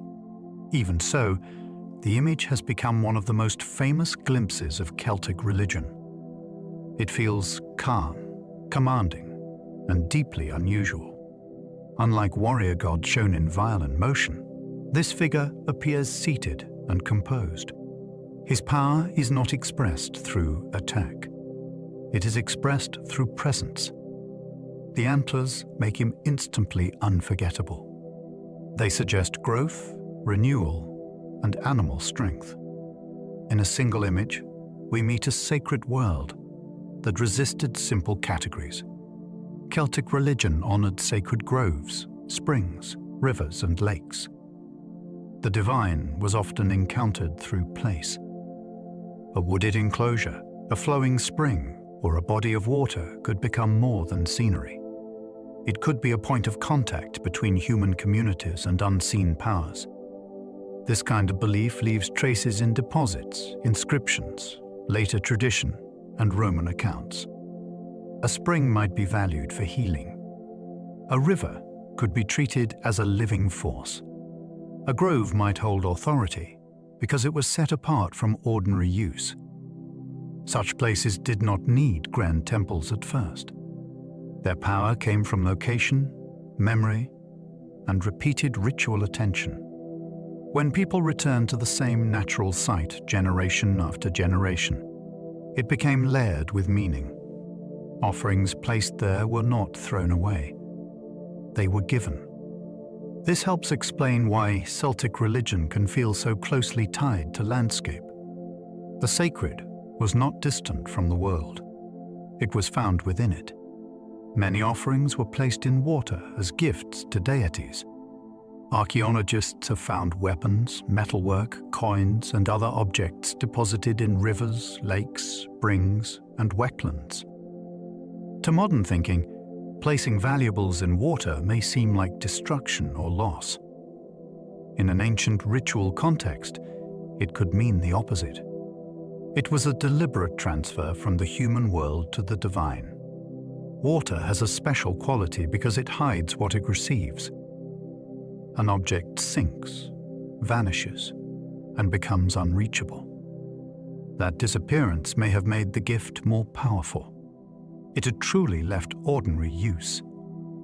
Some deposits were made at places people returned to over long periods, which suggests repeated acts of devotion. A sword placed in a river was no longer a weapon for human conflict. It had become a sacred offering. This practice reveals a different idea of value. The worth of an object was not only in keeping it. Sometimes its greatest meaning came from giving it away forever. The Celts sometimes bent weapons before placing them in sanctuaries. A sword, spear, or shield could be deliberately damaged before being offered. This act may look strange until we understand it as transformation. A weapon made for use was being removed from the human world. Bending or breaking it made it unusable in ordinary battle, which may have marked it as belonging to a god, a shrine, or a sacred deposit. The violence done to the object was meaningful. It changed its status. In some sanctuaries, large numbers of weapons and military objects were gathered, creating powerful displays of victory, sacrifice, or communal memory. These were not scraps tossed aside after fighting. Many were valuable. Damaging them showed commitment because it prevented anyone from reclaiming them for practical use. There is something deeply dramatic about this. A blade that once carried threat was folded into silence. Its last act was not combat, but surrender to a sacred purpose. Lindo Man revealed a haunting glimpse of Iron Age ritual. Discovered in a peat bog in Cheshire, this preserved body brought the Iron Age startlingly close. The conditions of the bog protected skin, hair, and details that ordinary burial rarely preserves. Study of the remains suggested a violent death, and some researchers have interpreted it as possible ritual killing. That interpretation remains debated, but the find is undeniably powerful. Here was not an anonymous bone fragment or a broken object. Here was a person, preserved with a face that seemed almost within reach. Lindo Mann forced modern observers to confront the human reality behind archaeological theories. He lived in a world of beliefs, tensions, and practices that we cannot fully reconstruct. His death may have involved punishment, sacrifice, or violence with meanings now lost. The mystery is part of the impact. He reminds us that ancient ritual was not only symbolic, it could involve real bodies, real fear, and real final moments. Irish bogs preserved bodies with astonishing detail for centuries. Peat can become an archive unlike any other. Its chemistry slows decay, darkens skin, and preserves features that would normally disappear. Across Ireland, bog bodies have emerged with hair, nails, clothing fragments, wounds, and expressions of startling immediacy. Some are much older than the early medieval world. Others belong to later periods. Together, they show how wetlands can hold human stories for centuries or even millennia. Many of these individuals died violently, which has led scholars to explore connections with punishment, kingship, boundary rituals, or sacrifice. Yet each case is different, and easy answers can be misleading. What remains constant is the emotional force of preservation. A body laid in wet ground returns not as a skeleton alone, but as a person shaped by time and peat. These finds make the past feel intimate and unsettling. They ask us to remember that history was lived by fragile bodies like our own. Druids acted as judges, teachers, advisors, and religious authorities. Their role was broader than the modern word priest suggests. In some Celtic societies, druids appear to have occupied a learned class that helped hold public life together. They could interpret sacred matters, teach elite students, advise rulers, and settle disputes. That combination made them influential because they stood at the crossing point of belief, law, education, and politics. A warrior might gain fame through courage. A noble might claim power through ancestry. A druid's authority came from knowledge and recognition by the community. Ancient accounts suggest they could even influence decisions about war and punishment. Whether every outside description is perfectly accurate is uncertain, because most were written by foreigners. Still, the pattern is clear enough. Druids were remembered as people whose words carried weight. They belonged to a world where memory could be power, and where learning could shape the fate of tribes. Julius Caesar claimed druidic training could last 20 years.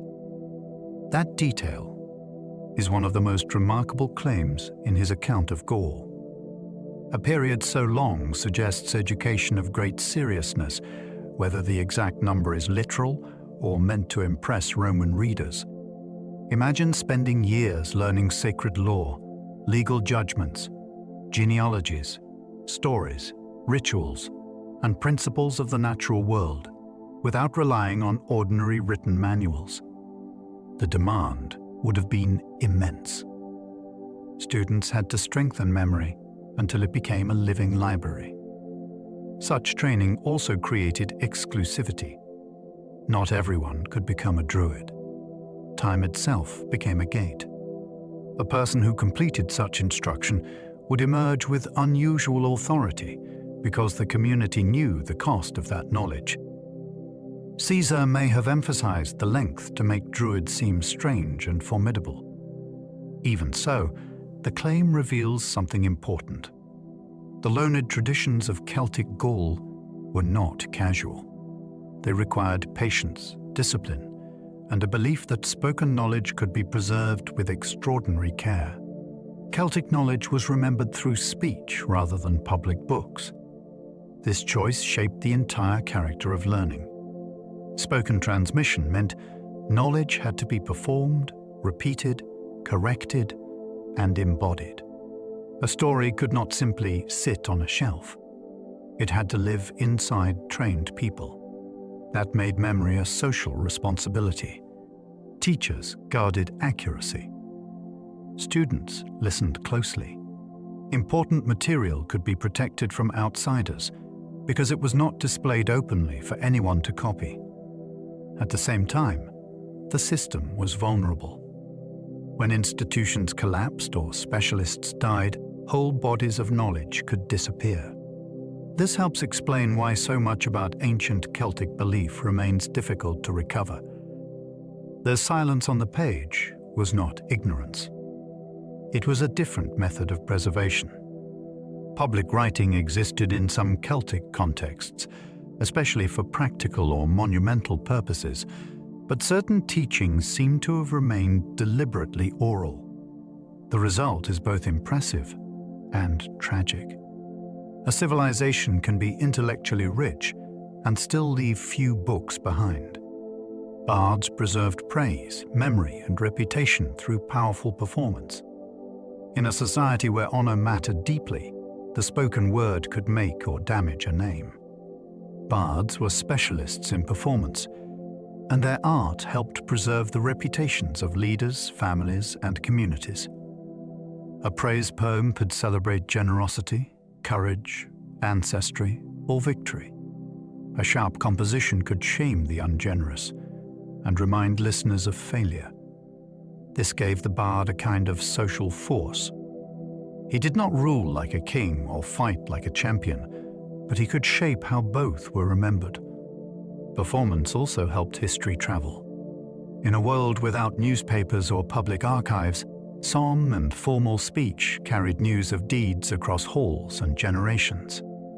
The best bards needed memory, musical skill, judgment, and an instinct for what an audience would remember. Their work was not entertainment alone. It was a system of fame. Through their voices, a moment could outlive the people who witnessed it. Fillid in Ireland later inherited roles linked to learned poetry. In medieval Ireland, a class of highly trained poets known as Fillid carried forward some functions associated with older learned traditions. They were not simply singers of pleasant verse. Their education could involve complex meters, stories, genealogies, place law, and legal or social knowledge. A skilled filly had status because words had public consequences. Praise could strengthen a patron's honor. Satire could damage reputation in a culture where reputation was a real form of power. The Fillid also helped preserve mythic and heroic material that became central to Irish literary tradition. Through manuscript culture, Christian scribes later recorded much of this material, though often reshaped by new religious and political contexts. The result is a layered inheritance. Older themes passed through medieval learning and survived in written form. The Fillid show how Celtic-speaking societies continued to prize trained memory and verbal artistry long after the ancient tribal world had changed. Early Irish law preserved traces of older social worlds. The legal texts known today from medieval Ireland are extraordinary because they open a window onto social ideas that may have deep roots. They describe ranks, obligations, honor prices, fosterage, compensation, marriage arrangements, property concerns, and the relationships between clients and lords. These laws were written down in a Christian period, so they cannot be treated as a pure photograph of the Iron Age. Yet they preserve patterns that feel very different from Roman law and later feudal systems. Society appears as a web of status and obligation, where a person's honor had measurable value. Disputes were often managed through compensation rather than prison or centralized punishment.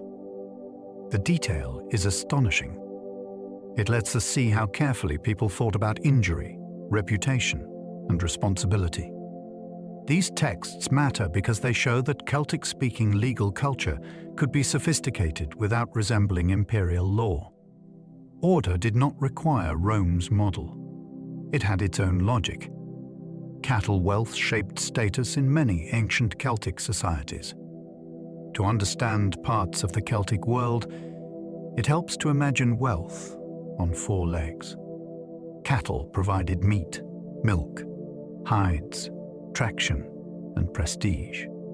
They could be counted, exchanged, stolen, gifted, or used to measure compensation. Owning many animals meant more than having food. It meant access to labor, marriage alliances, feasting, and social influence. A great herd could support followers and display prosperity to neighbors. Because cattle could move, they were a different kind of wealth from land or metal. They required pasture, protection, and people to manage them. That made them central to both economy and conflict. Raiding was not random theft in some stories and traditions. It could be a way to challenge status, gain resources, and prove courage. The importance of cattle helps explain why early Irish literature gives herds such dramatic power. In that world, an animal was never just an animal. It was wealth breathing in the field. The Irish epic Tain Bau Quailenge centers on a cattle raid. At first, the story may sound like a quarrel over livestock. Then it opens into one of the great heroic narratives of medieval Ireland. A queen wants a magnificent bull because status, wealth, and rivalry all hang upon it. That desire pulls kingdoms into conflict and sends warriors toward glory, fear, and death. The tale preserves a world where cattle could carry political meaning far beyond their practical value. A single prized animal becomes the spark for a vast struggle.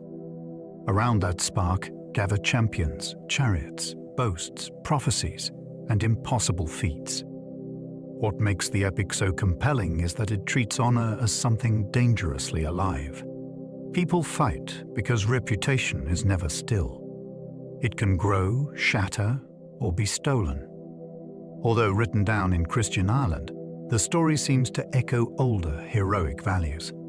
It lets us glimpse a society where wealth moved on hooves and pride could drive whole armies into motion. Pú Chulainn became the great warrior of Ulster legend. He is one of the most unforgettable figures in Celtic storytelling. As a youth, he earned his name after killing a guard dog and offering to take its place until another can be raised. From that moment, his life becomes marked by ferocious loyalty, supernatural skill, and a destiny that burns too quickly. In the Ulster tales, he stands almost alone against invading forces while other warriors are unable to fight. His body can enter a terrifying battle frenzy, transforming him into something beyond ordinary human control. Yet he is not simply a monster of violence. He is young, bound by honor, vulnerable to fate, and surrounded by rules he cannot always escape. That mixture makes him powerful as a character. He is heroic because he dares what others cannot. He is tragic because greatness costs him everything. His legend turns courage into a flame that cannot last forever. The Tuatha Dé Danann belong to Ireland's mythic memory.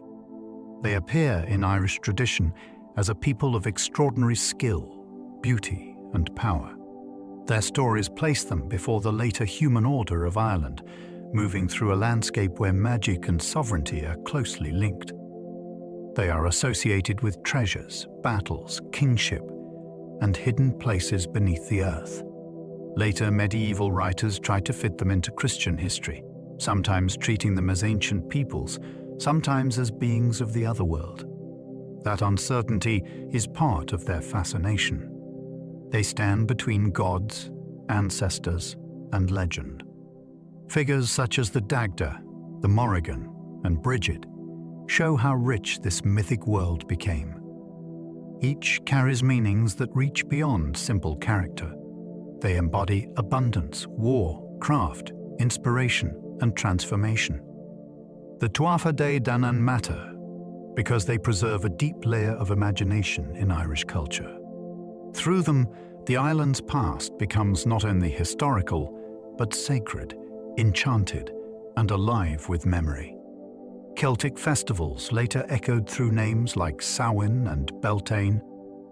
The old ritual year did not survive in a simple, unchanged form, but names and patterns endured with remarkable force. Medieval Irish sources preserve references to seasonal turning points that later became famous far beyond Ireland. These moments marked changes in work, weather, livestock care, and community life. They were not holidays in the modern sense. They were thresholds. People paid attention because the world around them was shifting. Animals moved to different grazing. Fires were lit or renewed. Stories placed danger and possibility near certain nights. Over time, Christian calendars, local customs, and later folklore reshaped the older material. That makes it difficult to reconstruct exactly what Iron Age communities did. Still, the survival of these festival names is extraordinary. They show how ancient timing can remain in cultural memory, even when belief systems change. A name spoken centuries later can carry the faint outline of a much older rhythm. Samhain marked a turning point in the pastoral year. In the Irish seasonal cycle, this was the time when summer's outdoor grazing gave way to winter's enclosed world. Animals were brought in from higher or distant pastures. Herds were counted, judged, and often reduced so communities could survive the colder months. That practical moment carried emotional power. It was a time of endings, decisions, and preparation. Later, tradition connected it with supernatural nearness, as if boundaries loosened when the year turned. Stories set important meetings, dangers, and otherworldly encounters around this season. That makes sense in a society watching light diminish and facing the hard question of survival. The festival was not only about fear or mystery, it was about order. People had to know what they owned, what they could feed, and what obligations lay ahead. Samhain shows how ritual and economy could meet. A calendar date became meaningful because life itself changed around it. Beltane was associated with fire, protection, and seasonal renewal. As the warmer half of the year began, communities faced a different kind of uncertainty. Livestock moved outward to summer pasture, and that movement carried risk. Animals could sicken, stray, or become vulnerable. Fire customs connected with Beltane seem to have expressed protection at exactly this turning point. Later traditions describe cattle being driven between fires or past smoke, perhaps as a blessing or safeguard. Whether every recorded custom reaches back to ancient practice is impossible to prove. Yet the pattern feels deeply rooted in pastoral life. Fire marks transition. It cleanses, warns, gathers people, and transforms a place. Beltane's importance lies in the way it joins hope with caution. The season promised growth, milk, movement, and abundance. It also demanded care. The festival reminds us that renewal was never taken for granted. It had to be welcomed, guarded, and ritually secured before the community could step into summer. The Coligny calendar shows a sophisticated Gaulish sense of time. Found in fragments in France, this bronze calendar is one of the most remarkable surviving pieces of Gaulish intellectual life.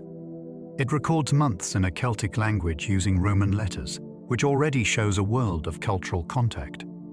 Its system appears to coordinate lunar months with the solar year, a difficult task for any calendar tradition. Time was not treated casually. It was measured, arranged, and corrected with care. The calendar includes repeated markings that seem to distinguish favorable and unfavorable periods, though the details remain debated. What matters most is its complexity. This was not a society relying only on rough seasonal guesswork. Someone had to understand cycles, count intervals, and preserve a shared structure for ritual or civic use. The bronze fragments give us something rare. They show calculation rather than battle, and organization rather than legend. In them, we meet Gaulish minds carefully ordering the year. Celtic months may have balanced lunar cycles with solar corrections. A lunar month follows the changing face of the moon, but 12 lunar months do not perfectly match the solar year. Left alone, festivals tied to seasons would slowly drift through the calendar. To prevent that, ancient calendar makers needed a method of correction. The Gaulish system, known from the Coligny fragments, seems to have used additional months at intervals, helping bring lunar reckoning back into step with the sun. This is a subtle achievement. It requires watching the sky, preserving counts, and agreeing on a shared solution. Such a system would matter for agriculture, ritual timing, assemblies, and social coordination. It also shows that scientific thinking can appear in forms very different from modern laboratories. A community observing the heavens over generations can develop practical astronomy embedded in tradition. The Celtic year was not only lived through weather and work, it was also calculated through cycles of light, darkness, and return. Ogham stones preserved early Irish names along carved edges. The writing looks simple at first glance. Lines and notches cut across the edge of a standing stone form letters in an alphabet, unlike Roman script. Yet those marks carry voices from the early centuries of Irish writing. Many inscriptions record personal names, often linked to ancestry or kinship. They may have marked territory, burial, ownership, or memorial claims. Their placement along stone edges makes them physically distinctive. To read them, the eye follows the line of the stone itself. Ogham is closely associated with primitive Irish, which makes it vital for understanding the early history of the language. These inscriptions are brief, but their importance is enormous. They show names fixed in landscape at a moment when oral culture and writing met. A stone by a road or field could become a declaration. It said that someone belonged here, that lineage mattered, and that memory deserved to be carved. Celtic languages formed several branches across ancient Europe. The language family was never a single voice spoken in one uniform way. It spread and changed as communities moved, settled, traded, and separated. Scholars group Celtic languages into branches based on shared features, inscriptions, later manuscripts, and place-a-name evidence. Continental varieties such as Gaulish, Celtiberian, and Lepontic are known mostly through fragments. Insular languages, preserved later in Ireland and Britain, developed along their own paths. The differences matter because they reveal depth. A language family only diversifies like that after long periods of use and regional change. This means ancient Celtic speech had history within history. Words shifted. Sounds changed. Neighboring peoples influenced one another. Some forms vanished without leaving much more than names on coins or stones. Others survived into modern speech. The branches of Celtic remind us that culture is not a statue. It is a living tree of sound, constantly growing, dividing, and adapting to new ground. Gaulish inscriptions survive on pottery, stone, metal, and coins. Although the learned classes may have preserved certain knowledge orally, everyday and public writing did appear in Gaul. The surviving inscriptions are scattered across materials that once belonged to different settings. A name scratched onto pottery can feel personal and immediate. A text on stone may speak with public weight. Writing on metal could belong to dedication, ownership, or ritual use. Coins carry names and symbols tied to power and exchange. Together, These fragments prove that Gaulish was not only spoken and then lost without trace. It entered the written world in small but valuable flashes. Many inscriptions are brief, and some are difficult to interpret. Still, each one matters, because continental Celtic languages left relatively little behind. A few words can preserve grammar, names, deities, and local identities. They are like windows cut into a wall. Through them, we glimpse people naming themselves in their own language before Latin became dominant. Lepontic inscriptions preserve one of the oldest Celtic written languages.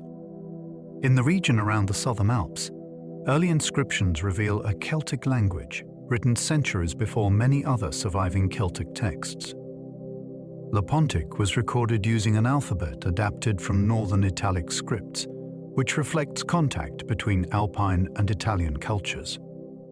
These inscriptions are often short, but their age makes them precious.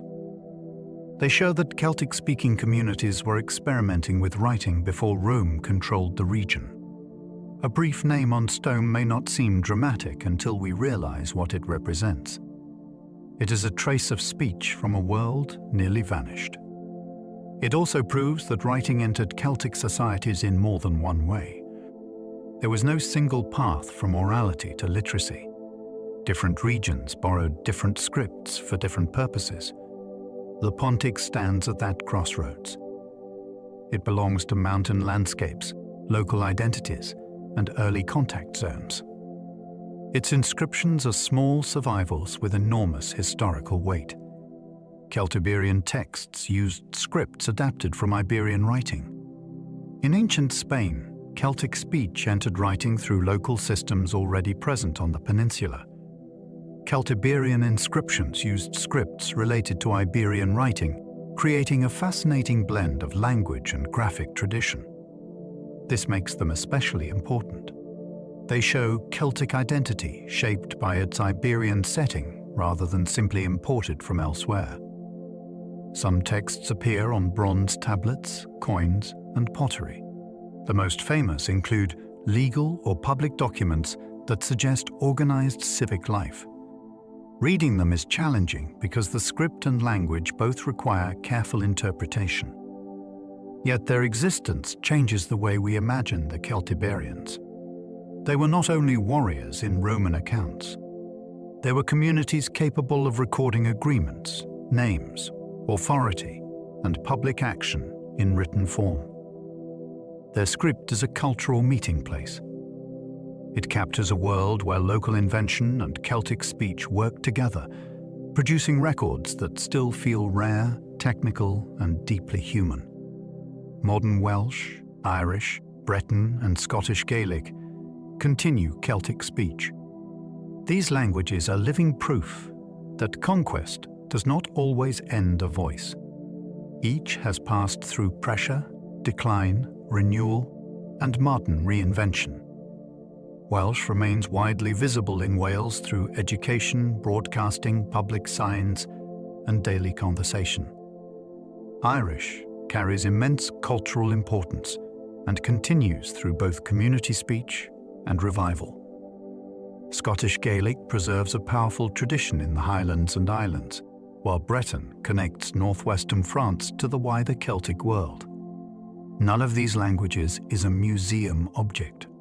People use them to raise children, write songs, debate politics, tell jokes, and shape modern identity.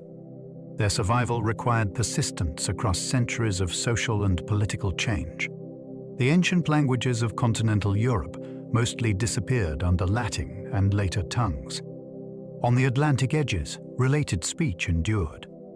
Every modern speaker participates in a chain much longer than any empire. The words have changed, but the continuity is still astonishing. Cornish and Manx returned through revival after severe decline. Few language stories are more moving than a voice coming back after nearly falling silent. Cornish in Cornwall and Manx on the Isle of Man both suffered severe decline as community languages. For a time, many believed they belonged only to the past.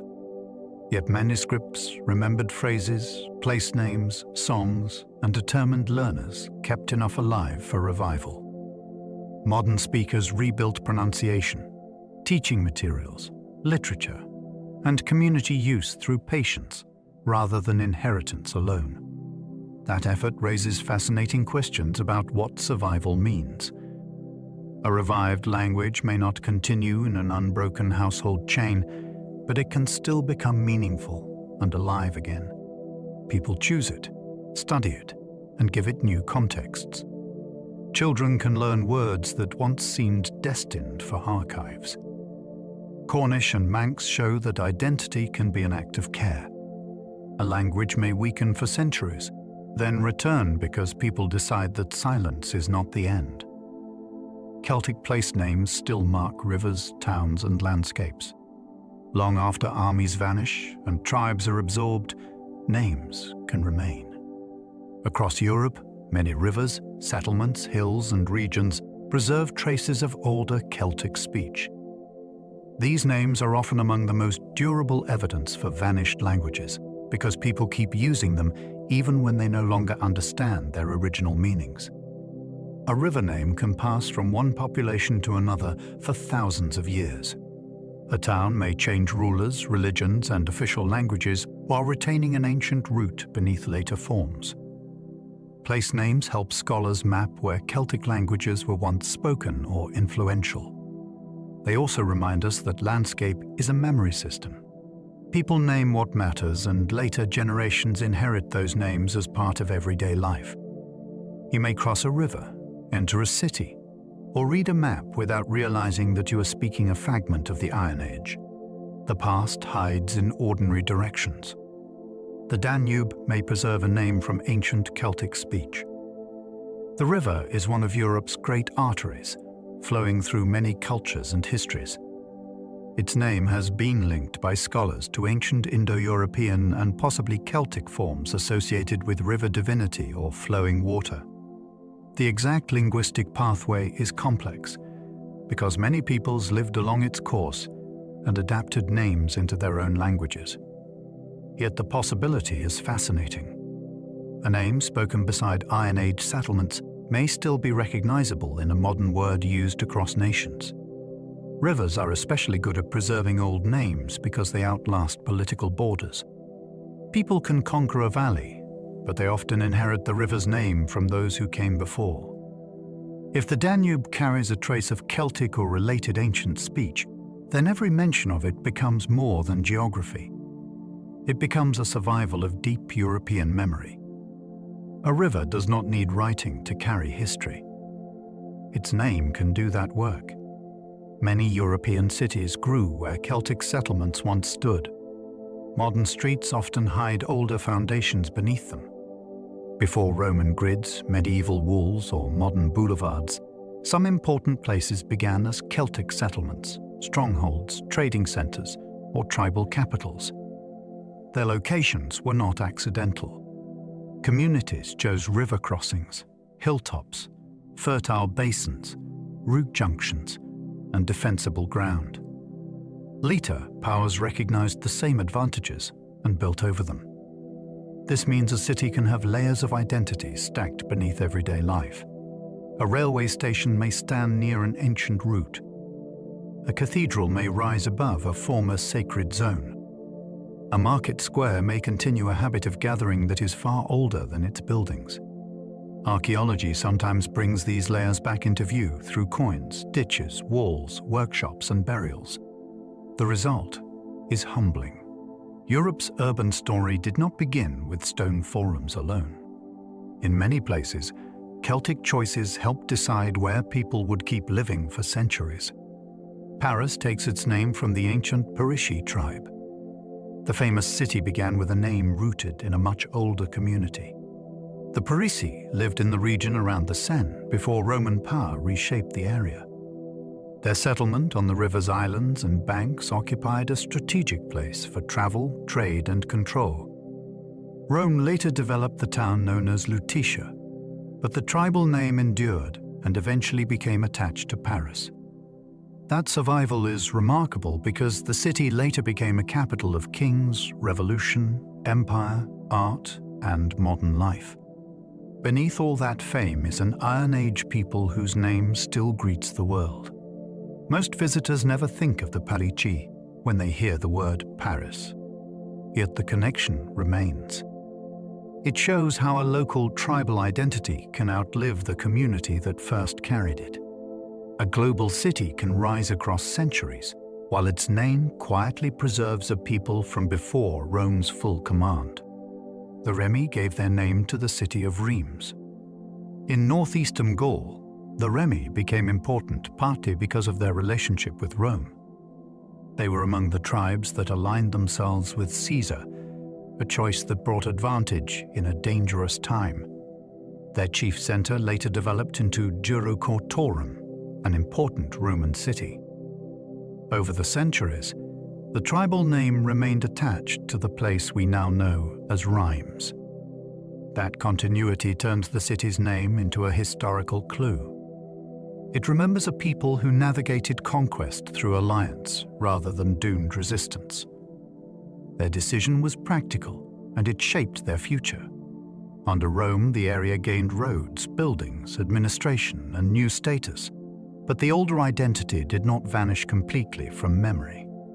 Reims later became famous for reasons far beyond its Gallic origins, especially in French royal history. Still, beneath its later importance lies the name of the Remi. A tribe survived not as an army, but as a city's identity. The Treveri helped shape the history of Trier. The Treveri occupied a region near the Moselle, where river routes and fertile land made settlement valuable. Their name lives on in Trier, one of the great historic cities of Western Europe. Before it became a major Roman center, the area belonged to a powerful Gallic people with strong local identity.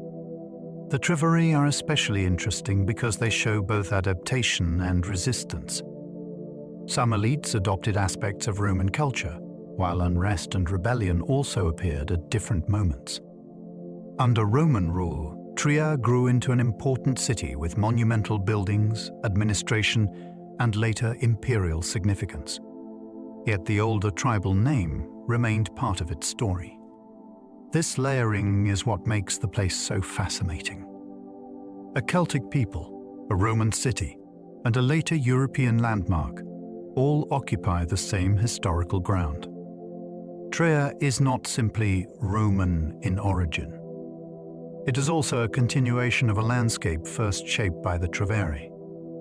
The Bisheriges were remembered as kings of the world. Their name has often been interpreted as carrying a grand meaning connected with world rulers or kings. Whether that reflects original identity, later explanation, or a mixture of both, the impression is striking. The Bisheriges were an important people in central Gaul, and ancient tradition associated them with power in earlier times. Their chief centers and regional influence placed them among the notable tribes of the Celtic world. A name with such royal resonance would have mattered in societies where prestige was constantly asserted through ancestry, wealth, warfare, and diplomacy. It suggests an ambition to be seen as more than local. Even if the phrase became legendary, it tells us something about how status could be imagined. Tribes did not only fight for land. They fought for reputation in the minds of neighbors. The Bisheriges remind us that ancient names could carry claims, memories, and political theatre in just a few syllables. The Veneti of Brittany built strong ships for Atlantic waters. Their maritime skill made them formidable. Living along the coast of Armorica, they understood tides, harbors, islands, and dangerous weather in ways inland armies could not match. Their vessels were described as sturdier than Mediterranean ships, with high sides and construction suited to rougher seas. This gave them an advantage in local waters. A Roman galley built for different conditions could struggle against Atlantic design and seamanship. The Veneti also controlled important seaborne trade networks, which made them wealthy and influential. Their power was not based on hilltops or cavalry alone. It came from ships, crews, and knowledge of the coast. That knowledge could not be improvised by outsiders. When conflict with Caesar erupted, the sea itself became part of the struggle. The Veneti show that Celtic societies were not only land-based warrior cultures. Some were deeply maritime, and their strength rose with the tide. Caesar struggled against the Veneti because their ships were different. Roman military success often came from adapting quickly, but this campaign forced a hard lesson. The enemy vessels were built for Atlantic conditions. They sat high in the water, used strong timbers, and could withstand rough seas that challenged Roman methods. Their sails and rigging also made ordinary boarding tactics difficult. Caesar's forces had to find a practical answer, so they targeted the rigging with specialized tools. Once the sails were disabled, the ships lost mobility and could be taken more easily. This episode is fascinating because it shows technology meeting environment. The Veneti were dangerous not because they had a vast empire, but because their ships belonged perfectly to their waters. Rome could not simply apply Mediterranean habits and expect victory. It had to learn the local problem. The campaign reveals how conquest often depended on engineering as much as courage. A different boat design could slow the greatest army of the age. Atlantic Celtic communities traded across seas long before Rome dominated. The western seaways connected people in ways that maps can hide. Coasts facing the Atlantic were not isolated edges. They were linked by routes used for exchange, travel, and communication. Tin, metalwork, salt, hides, ornaments, and other goods could move between Britain, Ireland, Armorica, and regions farther south. Seafaring required knowledge of currents, landmarks, seasonal weather, and safe landing places. Communities that mastered those routes could gain access to materials and relationships unavailable inland. This maritime world existed before Roman power reshaped trade on a larger scale. It gave Western Celtic societies their own networks and horizons. The sea was dangerous, but it was also a road. People who lived beside it learned to read its moods and use its reach. Atlantic trade reminds us that the Celtic world was not confined to forests and forts. It also moved across waves, carrying goods, skills, and stories from shore to shore. Celtic craftsmanship joined beauty with function in weapons and jewelry. The finest objects from Celtic Europe rarely separate usefulness from artistry. A sword could kill, but its hilt might also declare the status of its owner. A brooch could fasten clothing, while its surface displayed elegant curves and polished skill. A shield could protect the body, yet its fittings might turn it into a public object of pride. Craftspeople understood that important things were seen as well as used. This union of purpose and display tells us a great deal about social life. Objects traveled through ceremonies, battles, feasts, graves, and exchanges. They carried reputation with them. Making such pieces required specialists who knew materials intimately.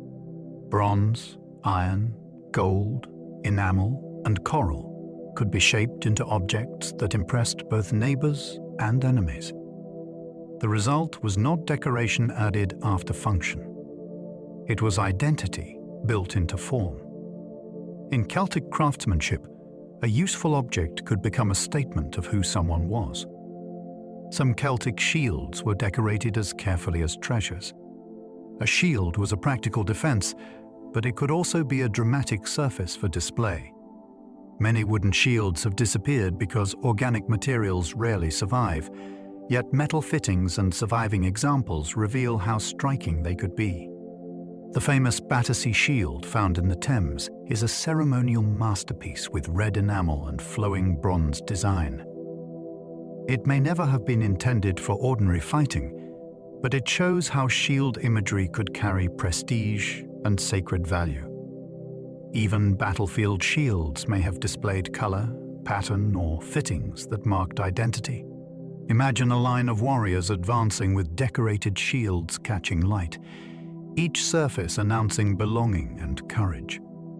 Protection became presence. The shield faced the enemy before the body did. That made it the perfect place for art meant to intimidate, inspire, or honor. These objects remind us that war gear could be beautiful because beauty itself was part of power. Helmet crests made warriors look taller and more intimidating.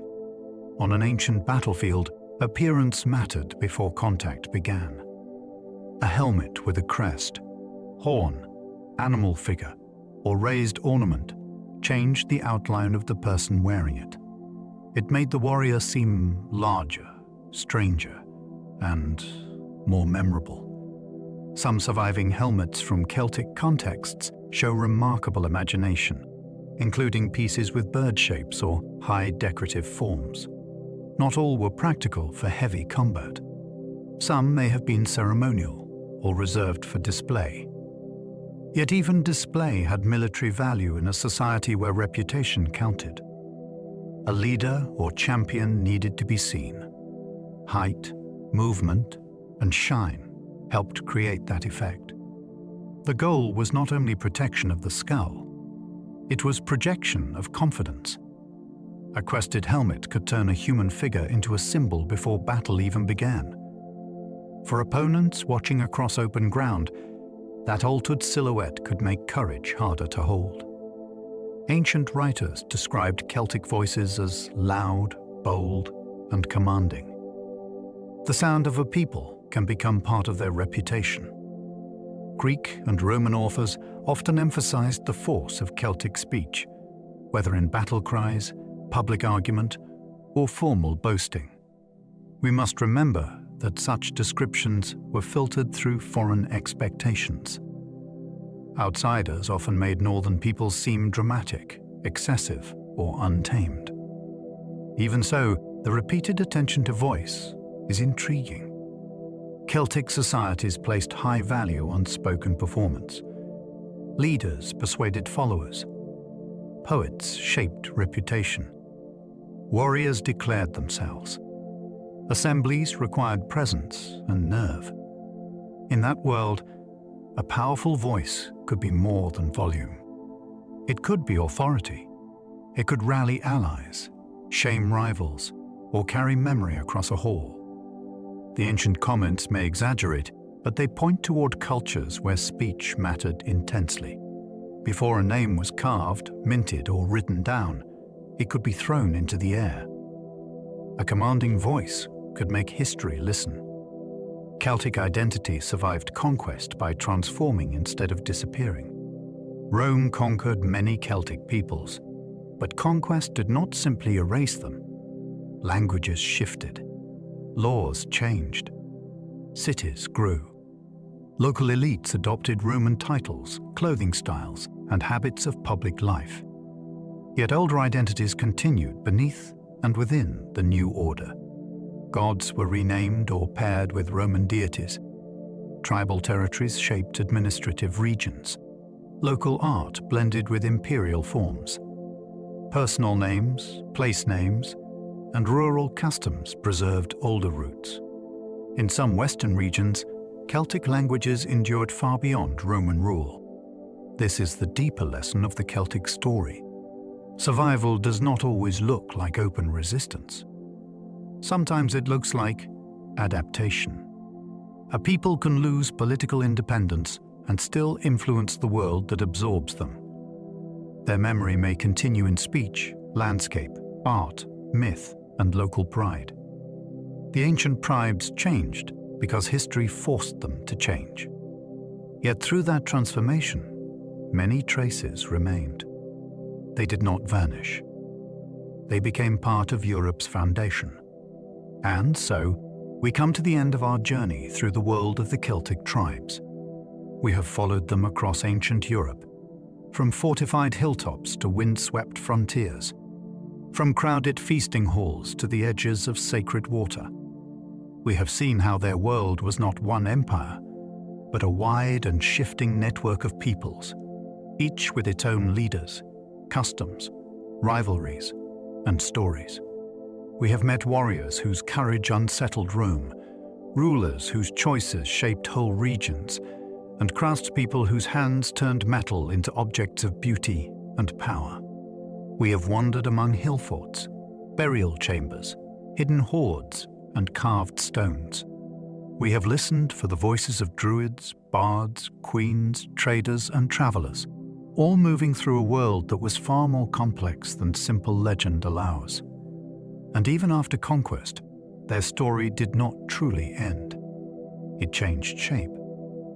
It passed into names on maps, languages still spoken today, myths written down by later hands, and patterns in art that still feel alive when we look at them.